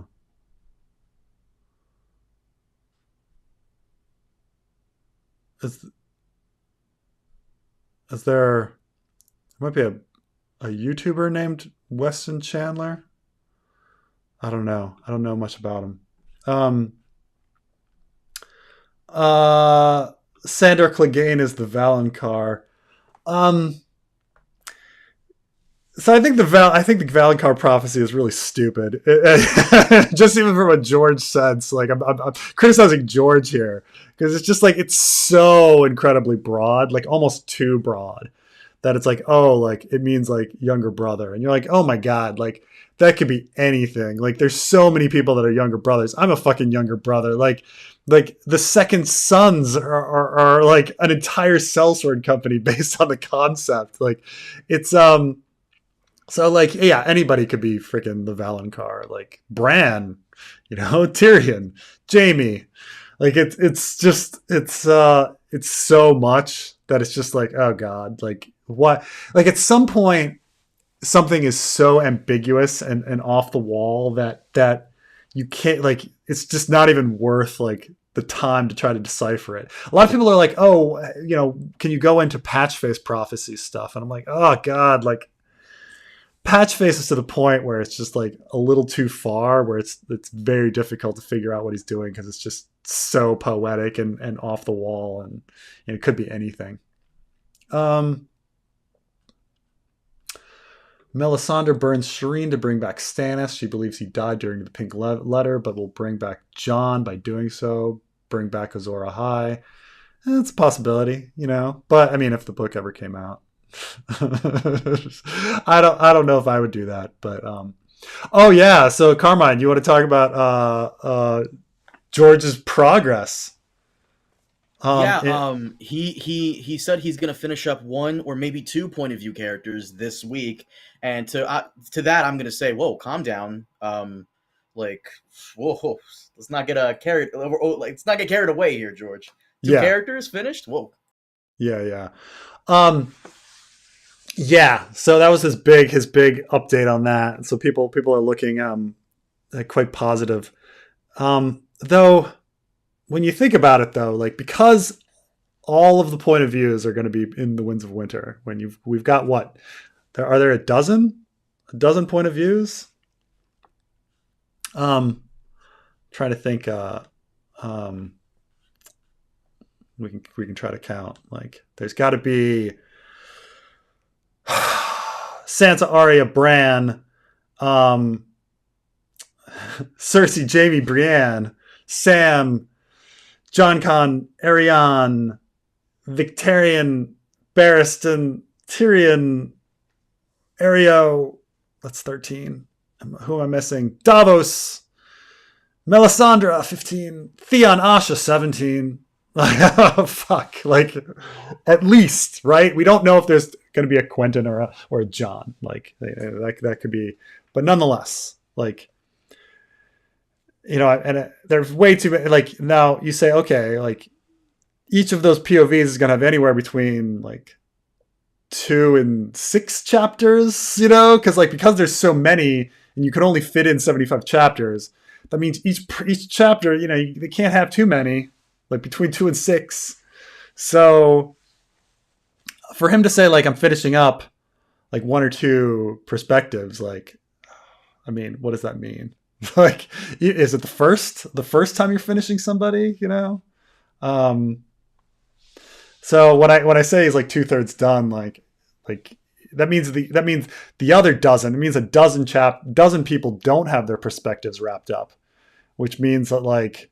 That sounds like a good, at least a dozen. To be fair to George, he even though I find this very weird, and this is a whole separate conversation we can get into. I don't know if George has assistants helping him work on the story, or just like assistants who just remind him of things. But it's all George versus you, where it's you and like 50 other people helping you. With the story. Yeah. So poor George. Yeah, but like doing the Elaine chapter, like. The Winged Knight Tourney has so many characters and so many plot lines coming together that it was really, really, really difficult. I'm almost done with it. Probably send it to the editors today. But man, and it's long. It's like 9,600 words, which wouldn't make it the longest chapter in Ice and Fire, but it would put it up there in like the top 5. But it's there's just so like there's so much time just kind of like looking and saying like, okay, is this consistent? Was this person? Wait, who is this? This person is called a knight here, but he's called the Lord here. Is he both the knight and the Lord, or are they separate people? Like, there's a lot of shit like that that's just confusing. So you understand that like he's like George is a professional writer, so he should go faster than us. But at the same time, and he also doesn't like necessarily need to pause because what he writes is canon, right? But it's way too much for one person to manage. Man, oh man, so much for one person to manage. I don't know how he can do it. George has a fondness for the word sweet. I think somebody else mentioned that. Yeah, he used to say like certain words like nuncle all of a sudden appears later on. Words are wind only starts appearing in A Storm of Swords. Why does the High Septon care about Ned's execution? Ned isn't even a believer of the Seven. Why mention Ned at all when talking about bad deeds? I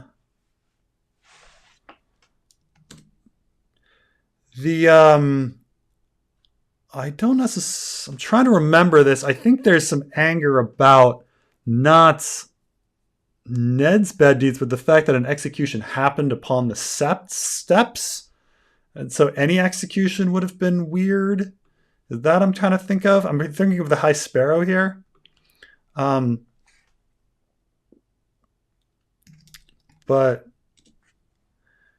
I think it's. I don't know when else like the High Septon would be bringing up Eddard Stark. But I have to get this more which High Septon we're talking about and which situation. How far back am I? My God. Pick your side. Best Mario game. Super Mario 3 is the most fun game. I have to disagree with you. Super Mario World is the best one. The World for Super Nintendo? Oh my god! First appearance of Yoshi, so good. I think it just got too complicated at that point. I mean, I played World like all the way through, unlocking every secret and all of that. It was fine, but I don't know. I just didn't like the gameplay as much. Like the whole like flying blanket shit. I don't know. It was fine. You have that in Super Mario 3 with the Tanuki thingy. It was easier. Just I don't know. I don't know. I just like the gameplay of Super Mario 3 a lot. Okay. I don't know. Do you liked the whole like swinging your cape and having the Koopa fall out of his shell? Super Mario World is the first game I ever played in my entire life. I like it's the first thing ever, and I don't know. It's just really good, really fucking good, and not even for nostalgic purposes. I go back and play it every now and then. It's just really good. It's fine. It's fine. Though I think a lot of people have I never really liked it too much, but a lot of people like really like Super Mario World 2, Yoshi's Island. The baby Mario. Yeah, but you shoot with your Yoshi. I don't know. I really, but again, we're biased, right? I really like Super Mario 3. Any analysis vids coming out soon? I have some ideas in the mix, mainly about like what hatches dragons, but right now, like we're going to be pretty busy with House of the Dragon, so you're going to have to wait. Yeah, we haven't talked about we already talked about George's blog post. Well, we talked about it here. Yeah. Yeah, just his update using Hot D. I don't know if there's anything else. Anything else that was talked about. House Blackwood is a Mary Sue. I suppose we're talking about Alice Rivers being all talented. Is that the idea? I was trying to think of is anybody in Ice and Fire Mary Sue, considering all of them have lives of pain? I don't know. Right? Like everybody's suffered, so everybody like has the ability to be talented. House Bracken forever. Yeah, I do. I mean, I side with Bracken only because Bloodraven is just such a fucking dick. So I'm just like, Bracken's must have been right. I just do like the Golden Company and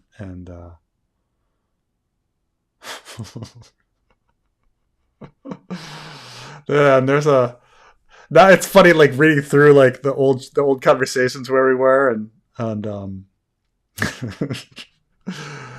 Preston's younger brother. There's another one. I do. I have an older brother and an older sister. Yeah. I am the third child. What song goes through your head when you go da da da? Huh, da da da da da da da. Nothing, I guess. I don't know if it's like maybe something I picked up from The Simpsons or something when Homer's just like do do do do do do do. I don't know where it came from. I think I had a friend in grad school that I was like, that we used to also make fun of him, where we would be like, "Oh, what's going on in his head?" Do do do do do. I don't know. Mario Kart. Okay. I was totally hooked on Command and Conquer Red Alert. Red Alert was a really great game. Really great game. I'm trying to think of like some of those really good. I mean, I loved Warcraft and Starcraft and Command and Conquer Red Alert. They're all pretty good. Preston's brother prefers Lord of the Rings. My brother, yeah, he's very, very, very different from me. He's a very shy guy who is very conservative. We are really? very That's different interesting. people. Yeah. That is very interesting. Yeah. Very conservative. Has not traveled very much at all. Doesn't really have any desire to do it. You ever notice that as like a correlation with people who are conservative? They never really travel. Yeah, I mean, well, that's the thing is once you travel, you kind of see how can you be, conservative once you travel and see the world.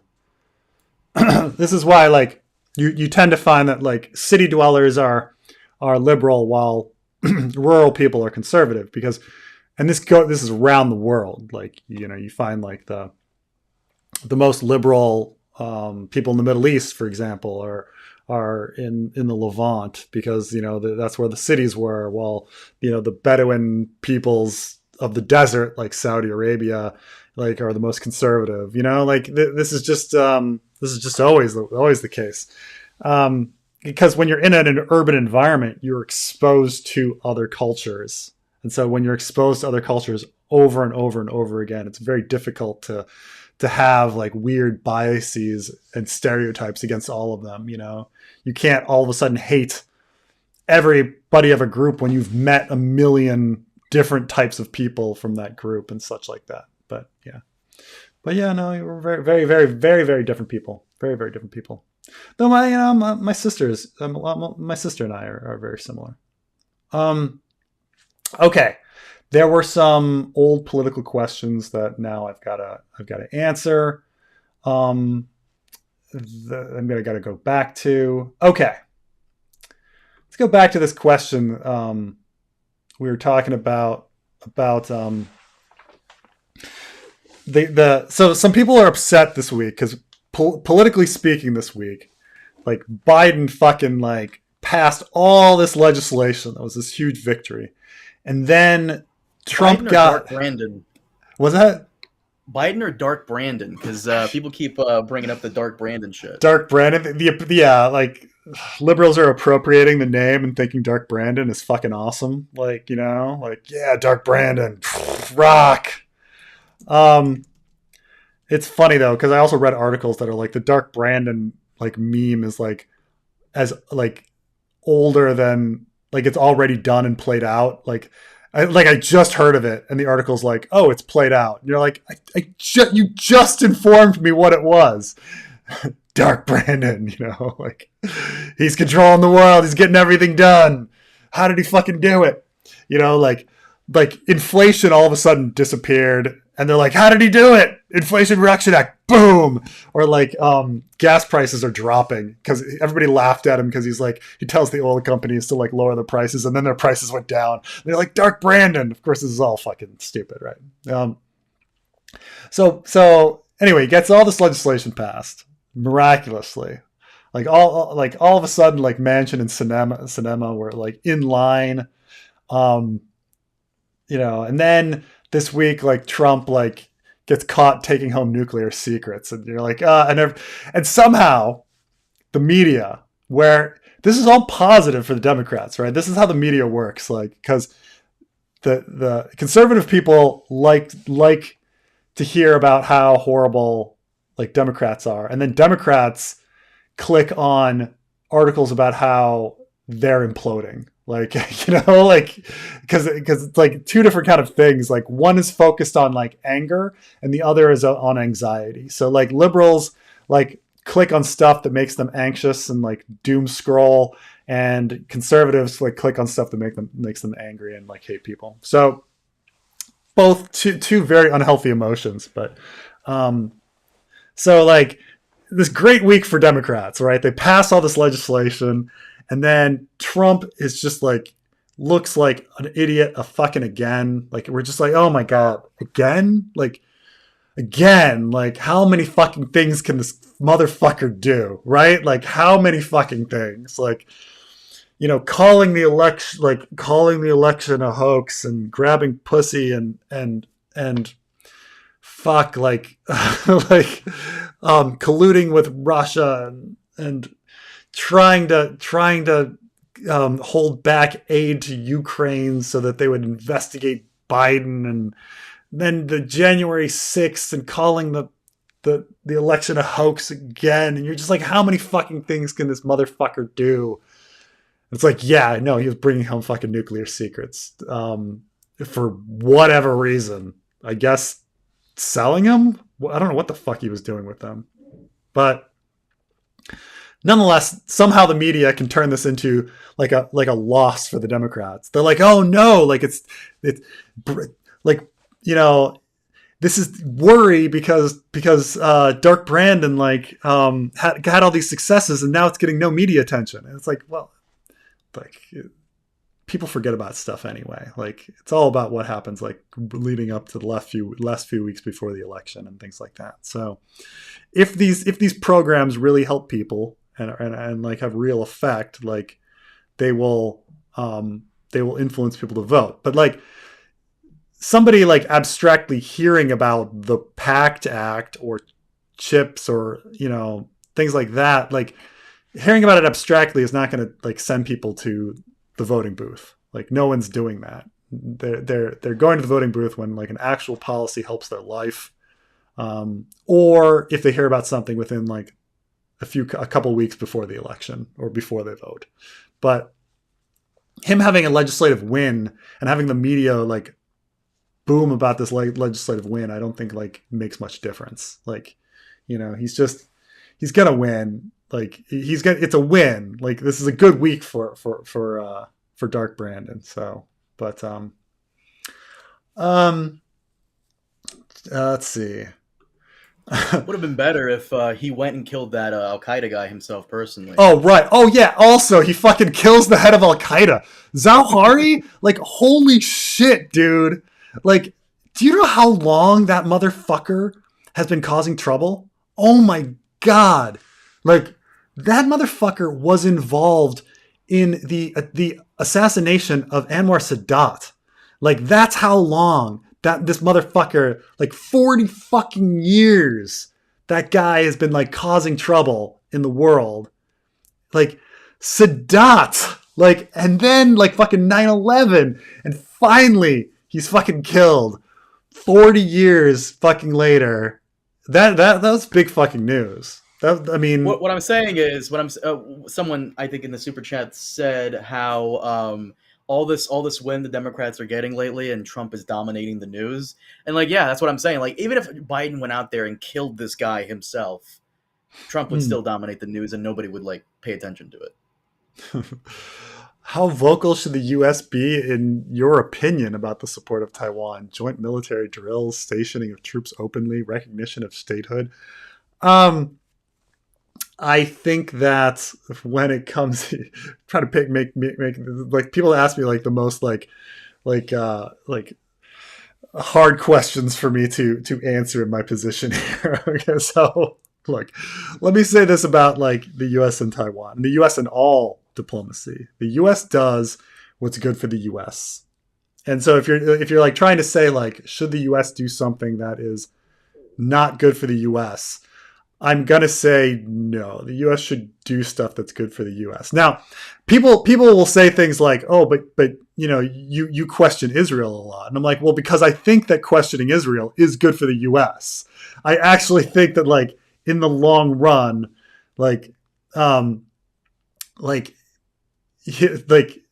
over the years, like our blind support for everything Israel does, without questioning it, without being critical of it, without pushing back, has caused the U.S. harm. So, you know, on the first question, like, should the U.S. do what's in its best interest?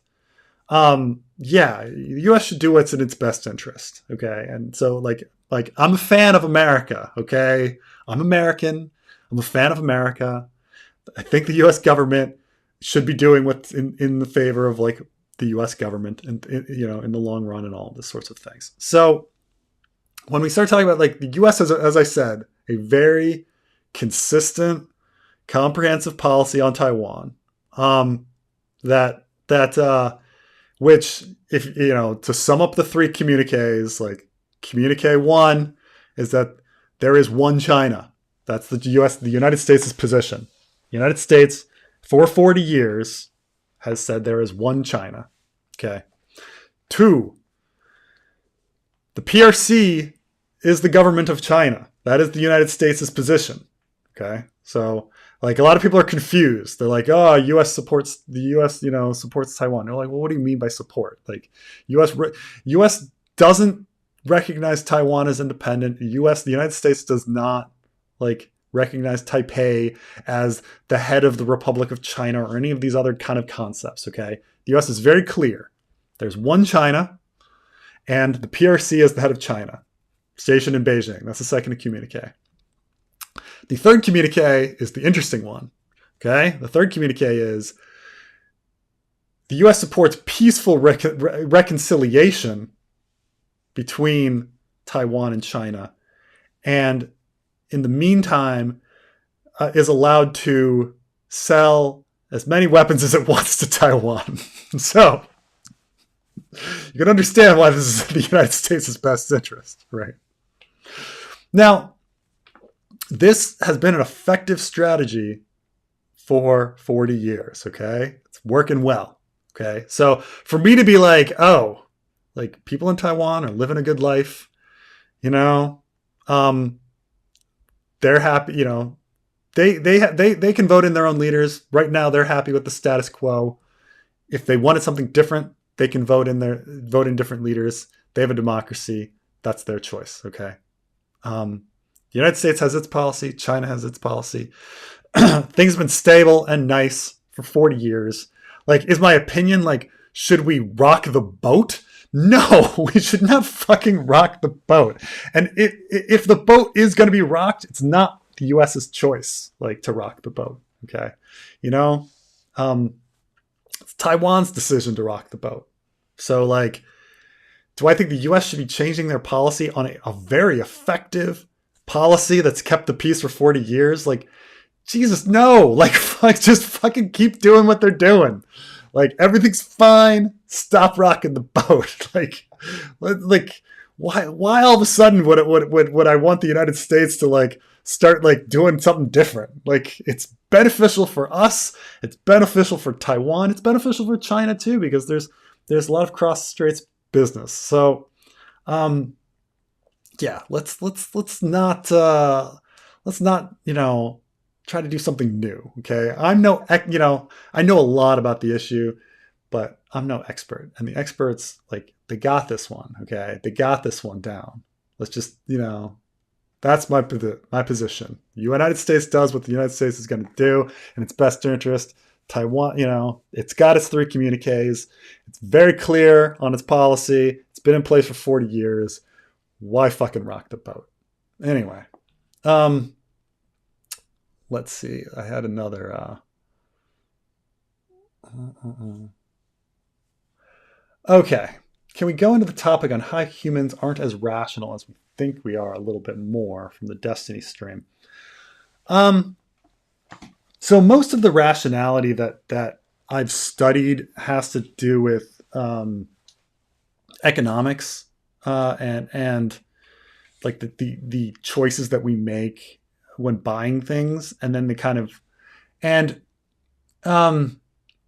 fortunate or unfortunate, I don't know, just the way it is. Like we think about the world a lot through money and our consumer choices, and so we kind of think that a lot of people kind of have these like ideas about, well, if economics is based on rational expectations and humans are rational, then we can kind of just like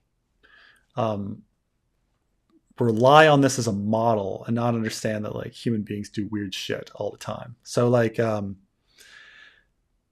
so this sounds really murky right now, but there's some real basic things with economics, right? Like, so say according to economics, we all value our time at the same price as our salary, which makes sense, right?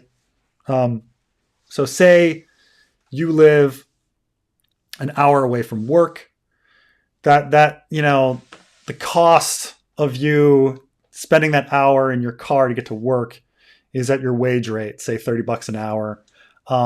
So if someone like told you, hey, I have a way to get you to work faster and it only costs like $5 and you can get there instantly, you'd be like, well, yes, I would want that would be rational. I'm saving $25.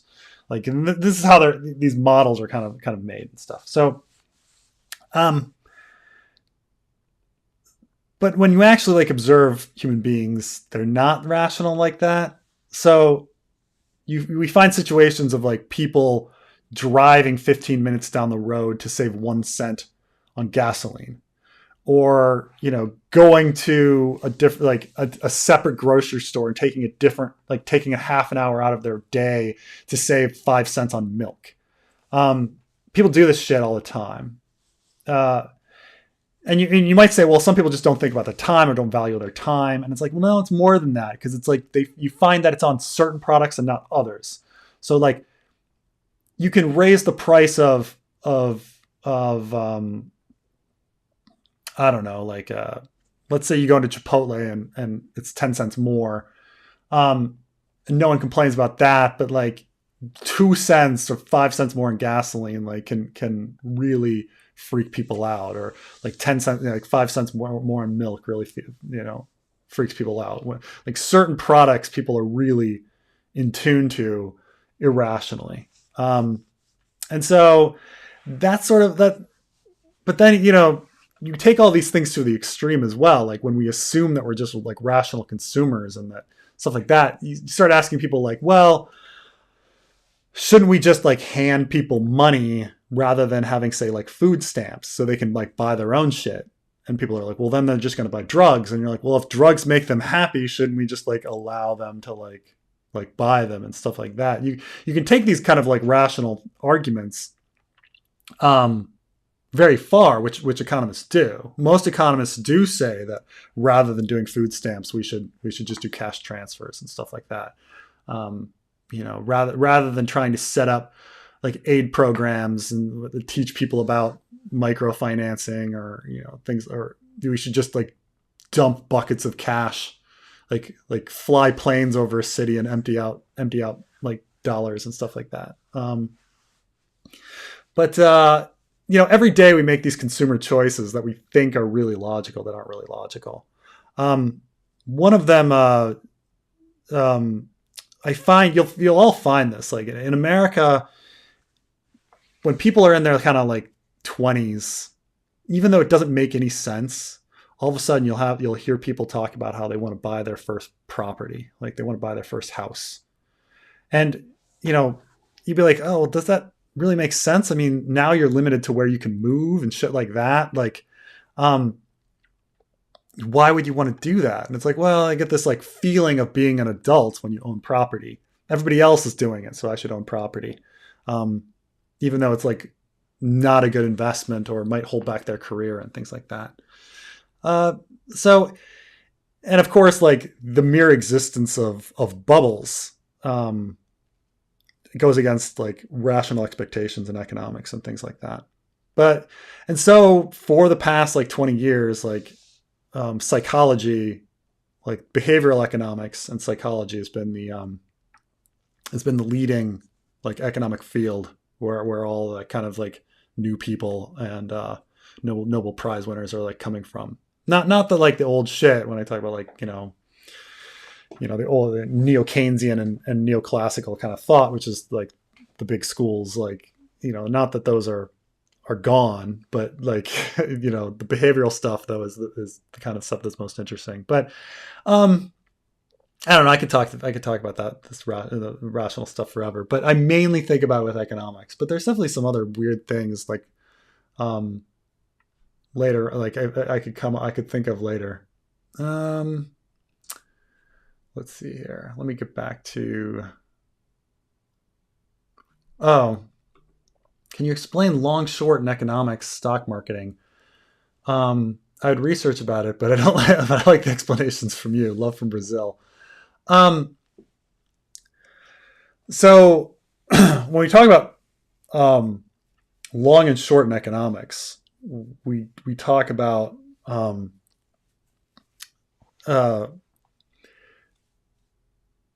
it has to do with like how you think your long-term like benefits are going to be. So like say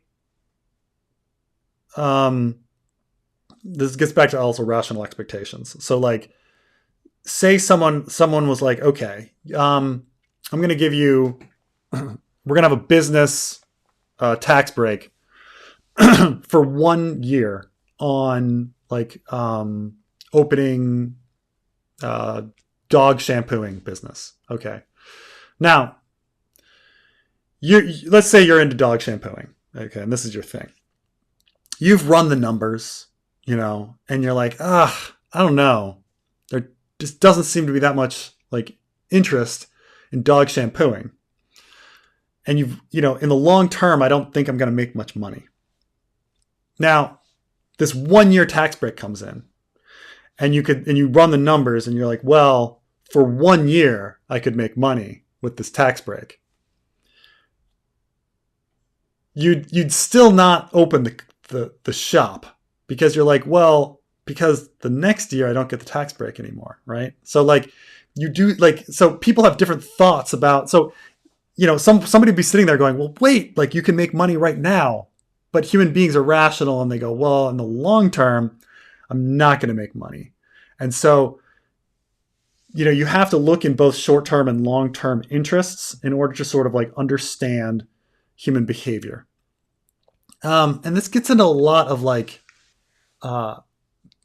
good and bad economics when it comes to investment and tax breaks, is because like when say Republicans have like, and they always do temporary tax breaks, they never do long-term tax breaks. When they do it like secondary tax, like a short-term tax break, and they say, oh, it's going to stimulate the economy, it doesn't really do that, because people sit there and go, well, wait, why should I invest in an industry that's not going to have that tax break in 5-10 years? Like, that would be stupid. So they just pocket the money and say, well, you gave me a tax break, but why would I invest it when like the long-term conditions like just aren't there, you know.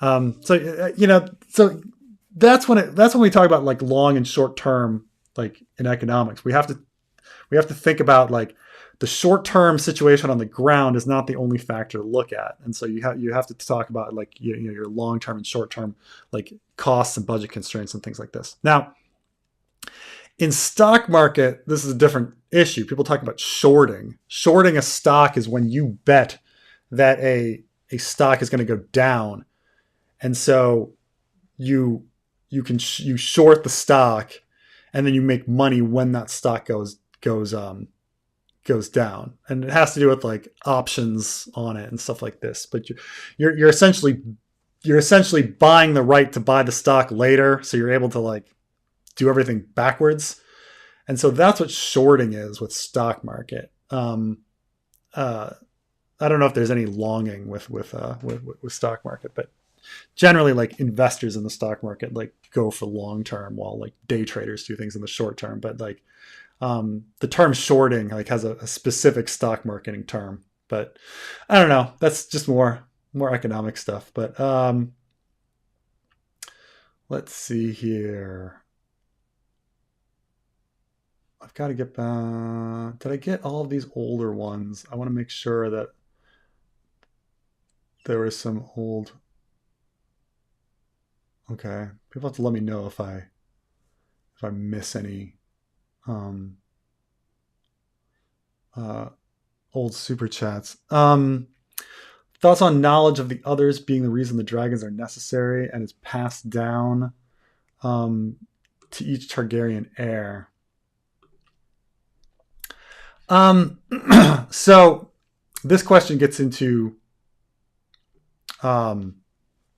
House of the Dragon. So House of the Dragon is kind of changing things around, saying that allegedly, like, we don't know if that's confirmed yet. That's true. Do you want me to tell people what we're talking about? Yeah. So basically, a couple of people have come out of the premiere, and some have said that they're changing things. They're trying to link House of the Dragon to Game of Thrones by this White Walker prophecy, basically saying that the reason Aegon the Conqueror conquered Westeros is not because, Targaryen dynasty and all that, is because somehow he knew about the White Walkers. It was some kind of prophecy, and he wanted to prepare the realm for when they eventually came back. And yeah, and that's why he conquered all of Westeros and united it and blah, blah, blah, blah. And every heir to the Targaryen dynasty since Aegon knew about this prophecy. So you had Aegon, and then I guess Aegon told Aenys. Wasn't he the second king? Yeah. Aenys the first. Yeah. And then Aenys, I guess, might have told Maegor. Who was the second? Who was the third one? I know Maegor comes afterwards, but wasn't it like Aegon 1.5? Yeah, Aegon the Uncrowned. Right. So I don't. Dreamfire Rhaena's husband. Right, so how would that have worked? Because I don't think Aegon 1.5 would have told Maegor, who then maybe would have told Jaehaerys, who then would have told Viserys, who then would have told Rhaenyra. Like, that's a lot of... How would that work? Yeah, I mean... Like, would they be able to tell each other about their dreams, right? Like, would they... I'm trying to think, like... I don't know. I mean... Aenys didn't seem very, very interested, right? Remember, this is obviously, this prophecy is not in the George Fire and Blood stuff. This is just a House of the Dragon television creation, if it's true. Obviously, we'll see this in episode 1 of next week. But if House of the Dragon is following Fire and Blood, and we all know the insane history between the second king and the fourth king, how the fuck would they? Because these kings are not like collaborating with each other, and there's no like dialogue there. So how would they know?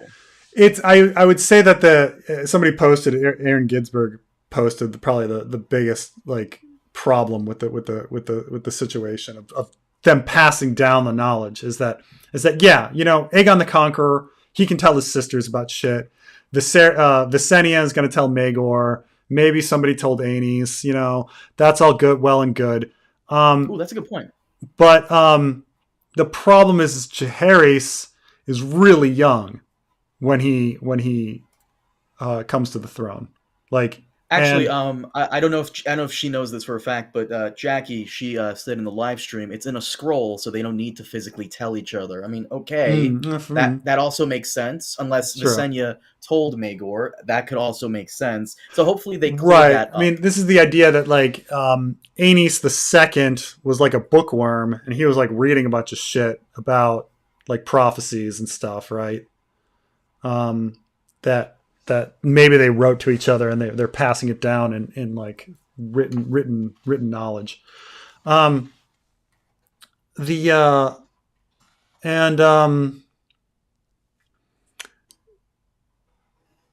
at the same time, like Viserys seems to be getting dreams in the House of the Dragon show, which implies that like everybody's getting dreams, like dragon dreams forever. So you mentioned this in one of the last podcasts we did, and someone like skewered me in the comment section by saying, "Well, Carmine, who's sending them these dreams? Quait's not there. Bloodraven's not born yet. Blah blah blah." Well, once again, I think this is House of the Dragon readjusting how dragon dreams are given. What are some of the ways that they can be given? Glass candle, right? Glass candle, and werewolves, magical person, fire, and the fire thing is always so weird to me, but sure. Yeah. So, but okay. I mean, but fire, yeah. But that would be so ridiculous on live action TV that you stare into a flame and then like ooh. But, yeah. I think House of the Dragon is shifting it to where, because of their Valyrian blood, this is how I would do it if I was showrunner. Yeah. Because of their Valyrian blood, every now and then they have these dreams, and there it is. I think that would be the safest way to do it, without it being overly ridiculous. But yeah. Somebody's like tapestries, man, tapestries. It's just so not George. It's so not George to have the prophecies come from nowhere. But I don't know. I mean, I guess, yeah, ghosts. I don't know. I mean, sure. I mean, what are you gonna do? But I'm sorry. What were you saying about the whole prophecy going in? What was that super chat again? Oh, it was what? How do we feel about the? I have to get it back. Thoughts on it was Lauren Mullen. Thoughts on the knowledge of the others being the reasons the dragons are necessary, and is it passed down? I mean, okay, on a very simple level, it would have to be like, okay, the children are really upset that they accidentally like killed the world with the others, and so the children. I'm guessing that it's just that the children have been sending visions out to like the one group of people that could possibly like stop the others, or something. It doesn't really fit with the Doom of Valyria. Like, why is the Doom of Valyria happening? But right, like, well, the super chat also says passed down through error. Info was lost during the Dance of the Dragons and might be mentioned in Hot D. So what I'm assuming is this is one of the tragedies that the show will give us. Yeah, because why the fuck was no one prepared for this? Why did not, if this was passed down from king to king, why didn't Robert know? Blah blah blah blah. Maybe it is lost during the sacking of not the sacking King's Landing, but like when the peasants get all crazy and kill the dragons in the what do you call the thing, the dragon pit. So maybe so what I do kind of like about, so one way I think that the the very messy time travel plot works a lot better than say Puppet Master plot works. Say it's the Children of the Forest, like sending visions because they know that the others are a problem, and they want dragons. They want to bring dragons to Westeros to fight the others. Why are they so ambiguous about it? And why are they like doing many generations? And why send ambiguous dreams? Just be fucking clear. Yo, guys, these are the others. Let's send visions of the others. Bring your fucking dragons. Send them to don't just send them to Targaryen. Send them to everybody. Everybody's getting these visions. Fuck. Yeah, the others are real. Let's fucking get some dragons together so that we can, why be so goddamn ambiguous and only focus on inbred sex crazed Targaryens who are fucking each other. This is your best fucking hope is to convince a bunch of brother fucking Targaryens that one day in hundreds of years you might need a fucking dragon to Jesus, just be fucking clear. Okay? Just be fucking clear. I don't count how many fucks Preston put in that sentence. Now, if you're doing time traveling Bran or time traveling whoever, time traveling through Red Crow, it makes a little more sense because he has the timeline and he's okay, that didn't fucking work out. If I go back and I change one little fucking thing, maybe it'll come out different. It doesn't matter too much what it is, but maybe it'll come out different. So he goes back and does one tiny little ambiguous thing to one person. He fucking stomps on one butterfly and then he goes to the future again to see how it turned out. And that it didn't work. Go back, fucking kill another butterfly, go back again. And so the time travel makes sense a little more than just there's somebody sitting there going, fuck, we got to get these we got to do something about these others, I hate to interrupt, but this is really good potential going forward for a lot of storylines down the line. For example, it could also explain why Aegon V, Egg, was so keen on resurrecting dragons. Yeah, the whole White Walker thing. Mm-hmm.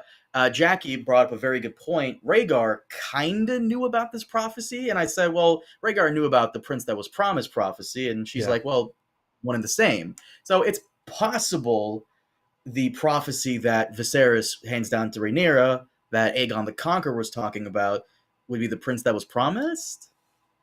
Yeah, I mean, I do realize, after all these years, because, I made a joke about it in my Hot D trailer breakdown, but it's prophecy is such a fucking fantasy cop-out.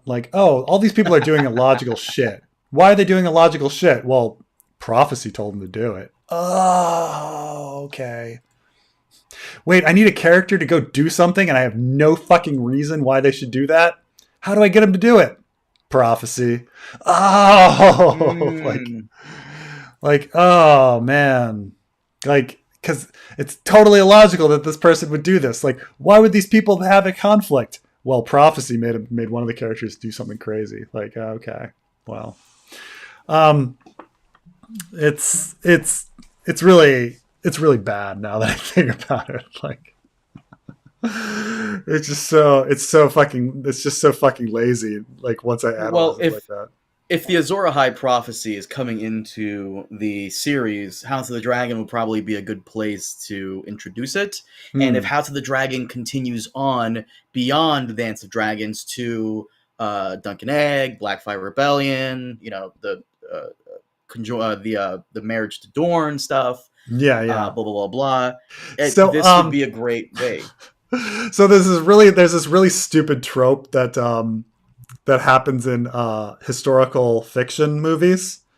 And so what they do is, it's historical fiction. So they make a character look really smart by having him predict the future. So you have some movie about Vietnam and one character's whatever, man, we're going to lose this war. I don't think we're going to win. And you're and then you get to go, oh man, that character was super smart, or there was this series with Aaron Sorkin called Newsroom, and it was really ridiculous because all the characters would come in and be I just heard about this new movement, and I think it's going to be really important. They're like, what is it? And it's like, it's called, what was the, like, uh, God damn it, I'm forgetting what that fucking thing was. The stock market thing. But whatever the case, like, can make something else up, but like, I think it's gonna be like, I'm starting this group. I think they're gonna be really big. Like, it's called the Proud Boys. You know, like you do some like, you know, thing from 10 years ago, and it's like, oh man, like this character was really like in on it. You're so smart. So what I think they're gonna do is, they're gonna have a bunch of characters who are gonna be like, oh, there's this prophecy, a prophecy of a girl of death, like stopping the stopping the cold, and you're, you know, people are gonna be like, oh man, that's the real prophecy, you know, like there's gonna be a bunch of that, like like future prediction that we've already seen, in order to make characters look like important or smart or something. Was it Occupy Wall Street? It was Occupy Wall Street. Fuck, that's how they did it. Like, yeah. Occupy. Yeah, the character's like, I think this movement's gonna be really important. It's Occupy Wall Street, and you're supposed to be like, oh, what a smart person. He knew. Like, well, it's really fucking easy to write a character that knows the future when you fucking know the future. Like, you know, like. The last super chat was Lauren Mullen. Yeah, that was it. Real quick thing about The Expanse. Did you ever watch The Expanse, Carmine? No, actually, but I know you have been on it. I've been on something I would argue is maybe better. Do you want to talk about The Expanse real quick, or do you want to talk about this thing that real quick, my feelings on The Expanse are it starts out fantastic and then goes downhill, and I don't think it's anything to do with, like, you know, bad writing or anything like that. Please, no spoilers. No spoilers. But what I'll say is that, like, the first season and the first book are much more grounded in real science. And as things go, the story becomes more fantastical. And so what I loved about the first season, when it was real science and real, like, traveling through space, is that the stakes seemed so high. And, you know, because it felt so real. Like, oh my God, like, these are characters traveling in space, and how fucking scary and horrible and, like, like, tough it is to travel in space and deal with all the issues of traveling in space, and how that kind of goes away as things become more ridiculous, you know. But I like it. It was good. It's just that, yeah, it's about, I think the first season and that first book are so strong because it's so grounded in reality, and then it becomes less and less so. So, written by George's proteges, right? Yes. There you go. I've been watching a new sci-fi show. I'm actually going to finish it in the next couple of days. It's not a new sci-fi show, but it's another one, The Orville. And have you seen The Orville yet? No, I've only seen scenes. I kind of know about it just from other people's reviews, but yeah. But I've not watched an episode myself. You need to get on The Orville. It is so fucking good. Season 3 is so damn good. There's an episode in season 3 that I know for a fact you of all people would appreciate, and they handled the trans issue very well. Yeah, I know the trans issues, like, ones a lot. Yeah. Yeah, it's so good. Season 1 was good, and it was funny. There's some humor in it, but they toned down the humor a bit as time goes on. Season 2 was very good. Season 3 is so far phenomenal. I highly recommend it to anybody watching this. Yeah. Yeah, I mean, I do think The Expanse is definitely worth a watch and things like that. But that was next on my list. Yeah. No, it's really good. It's just I don't want to do spoilers, but it's like, you know, even thematically, the idea of, like, human expansion, and every season expands the plot and story and things like this. So I do like it a lot. But what does Dorne know about the White Walkers through Rhaenyra's torture? through Rhaenys' torture. Well, there's a lot of what ifs in that one. But yeah. Well, that depends. And this is going to be a question for you going forward. Once again, when House of the Dragon comes out, and once again, if this actually happens in the episode, because they could change it, you don't know, blah, blah, blah. But if this whole White Walker prophecy happens, what does that mean for the books? Because the books are king. It's the source material. Yeah. Is the White Walker prophecy just a gimmick to connect House of the Dragon to Game of Thrones? Right, like how much is coming from George? How much is coming from George? I mean, George has gone on record stating, Dragon Demands has a little clip on it, that George has kind of hinted that might have been the reason why Aegon conquered all of Westeros, maybe. Yeah. So... All right, this gets me into like another big discussion about... But real quick on this, I mean, it's completely possible, but you'd have to assume that like Rhaenys had dragon dreams or heard about it from Aegon the Conqueror, and that Dorne got Rhaenys and like tortured her and like got the information out of her, which of course is possible, but you know, if you want it to be. But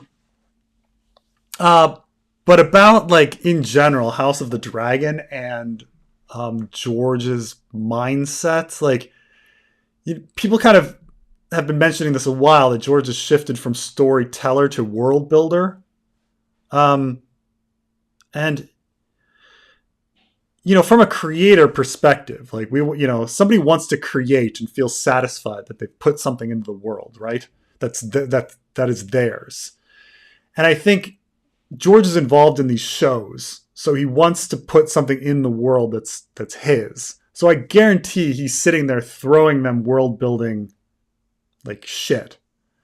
Does it fit? Does it make any narrative sense into Ice and Fire? I don't know. But I think like these ideas like, oh, the Targaryens all had dragon dreams from the beginning and things like this. I think that does come from George. But did George really spend the time to think about like how that would affect his story? I don't know. You know? But you see this with J.K. Rowling too, and like people are less interested now in creating a story as like creating an environment. That's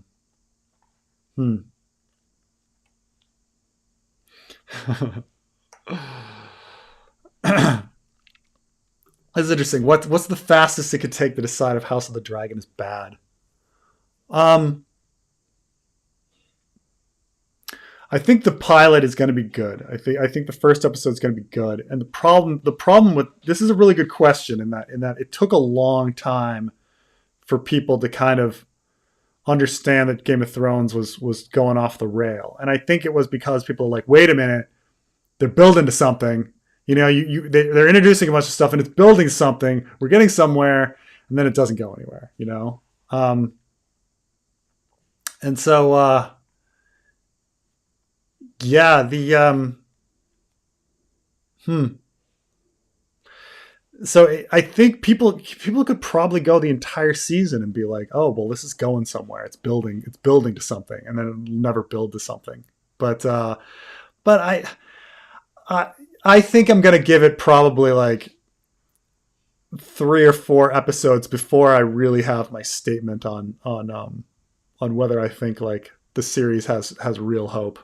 Because I think I can definitely be like pulled in and seduced by a first few episodes, and then when in the season, then later when things don't really come together, I can be like, well, wait a minute.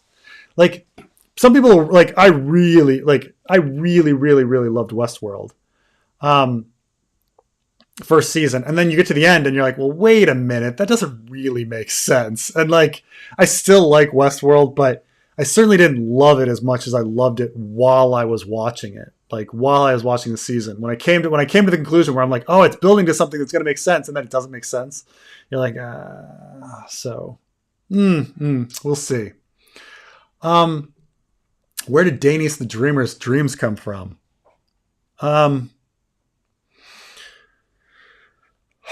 If you had a younger a precedent from before, I would have said, how do we know that Daenerys actually had dreams? You know, that could all just be made up. That could all just be made up. But and that, it was just it was their plan. They caused the doom of Valyria or whatever.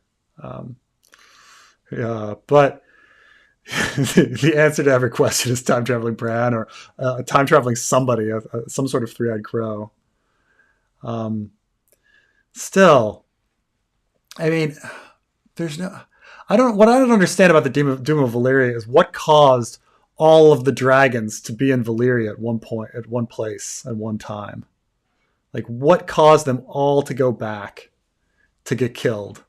So that just the Targaryens, like the one Targaryen dragon of Balerion the Black Dread, could be saved. I don't know.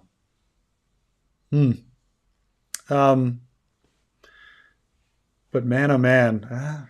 I mean, it could be anything. Time traveler, Children of the Forest, a different time traveler. Or maybe there was no dream and they caused it themselves. Who knows? But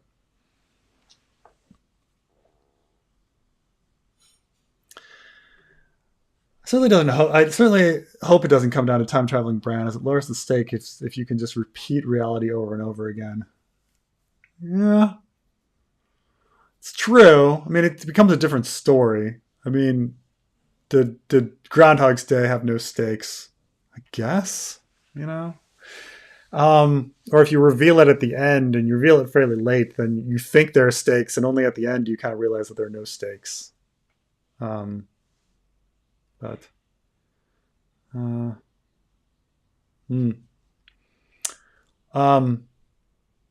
yeah, Westworld's last episode is right now. Right now it's out. I have to watch No, he's talking about Better Call Saul's. Better Call Saul's episode is tomorrow. Yeah. Have they gone full? Have they gone full future now? Yes. Last couple episodes have been black and white, which is like the future. It's the gene. I didn't see that. Oh, there it is. Whoops. Let me remove that. Yes, my love, I'm here. I don't know if you heard the cat. But Better Call Saul is awesome.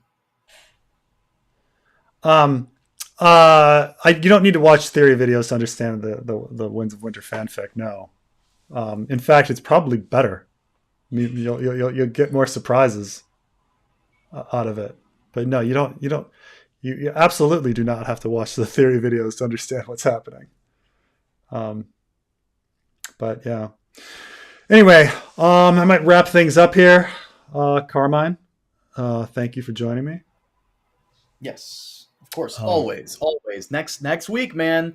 What are we doing? So obviously, you're gonna live stream before. Are you gonna live stream after the episode? No. I mean, I'm absolutely live streaming after. I don't know about before. You don't know about before, really? You really should do a pre-game show, homie. Okay, so the show premieres at 9 a.m. my time. Okay. Mm-hmm. I got to take my kid to daycare. Like, I got to get the kid ready. Like, in the morning, I like feed my kid, like change him, like get his stuff ready, and then take him to daycare, and then get back here. All right. So like that occurs in the 7:15 to 8:30, 8:45 time slot. So like there's no shifting that. Like that can't be changed. Like I cannot change that. No, you can't. Oh man, that sucks. Yeah.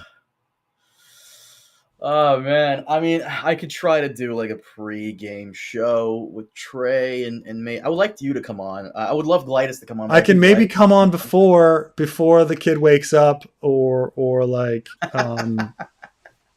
if I get back like and like before 9 till before the show premieres, but it's certain things are, certain things are just unmovable. It's just life. Like I this is know. like I know. what am I supposed to do? I know. Oh man, it's up to you, bro. It's up to I'll join. I had some stuff I wanted to do after the episode ends. So and of course I'll try to live stream sometime this week. And I don't know, I can catch you before for a pregame show on my channel. I don't know, but I would like to try to get something going. Yeah, yeah. I could try to do it myself. I'm so nervous with the streaming shit, but I'll try. I mean, you know, what you can do is you can do a you can live stream to a private, and then just have like just let like a dozen people know, and then like That's what I'm gonna do. I'm gonna test it out and see what's yeah, going on and because then yeah. it's all fine. Yeah. I love JC's comment here. HBO won't provide a nanny? Yeah, HBO. Like, come on, help Preston out a little bit. I mean, you know, this is just how it is. How it is. So sorry people that I have like an actual life with you know, child. I think you gave everyone a big sigh of relief because everyone has like their favorite streamer who's going to stream a pregame show, and Yeah. they didn't want to have to choose between you and some random who gives a fuck, and now they can go to that who gives a fuck. Yeah, yeah. Carmine's banning for jocular bonhomie. Pull this wrench. I don't know. Thank you for the $2 though. It's just you're like what does it mean? Oh, is that supposed to be dick? Because the wrench looks like a dick. I think it means get ready for House of the Dragon next Sunday. Sunday. Who cares? All right, my people. I will talk to you guys next time. Thank you for being here. See you next time.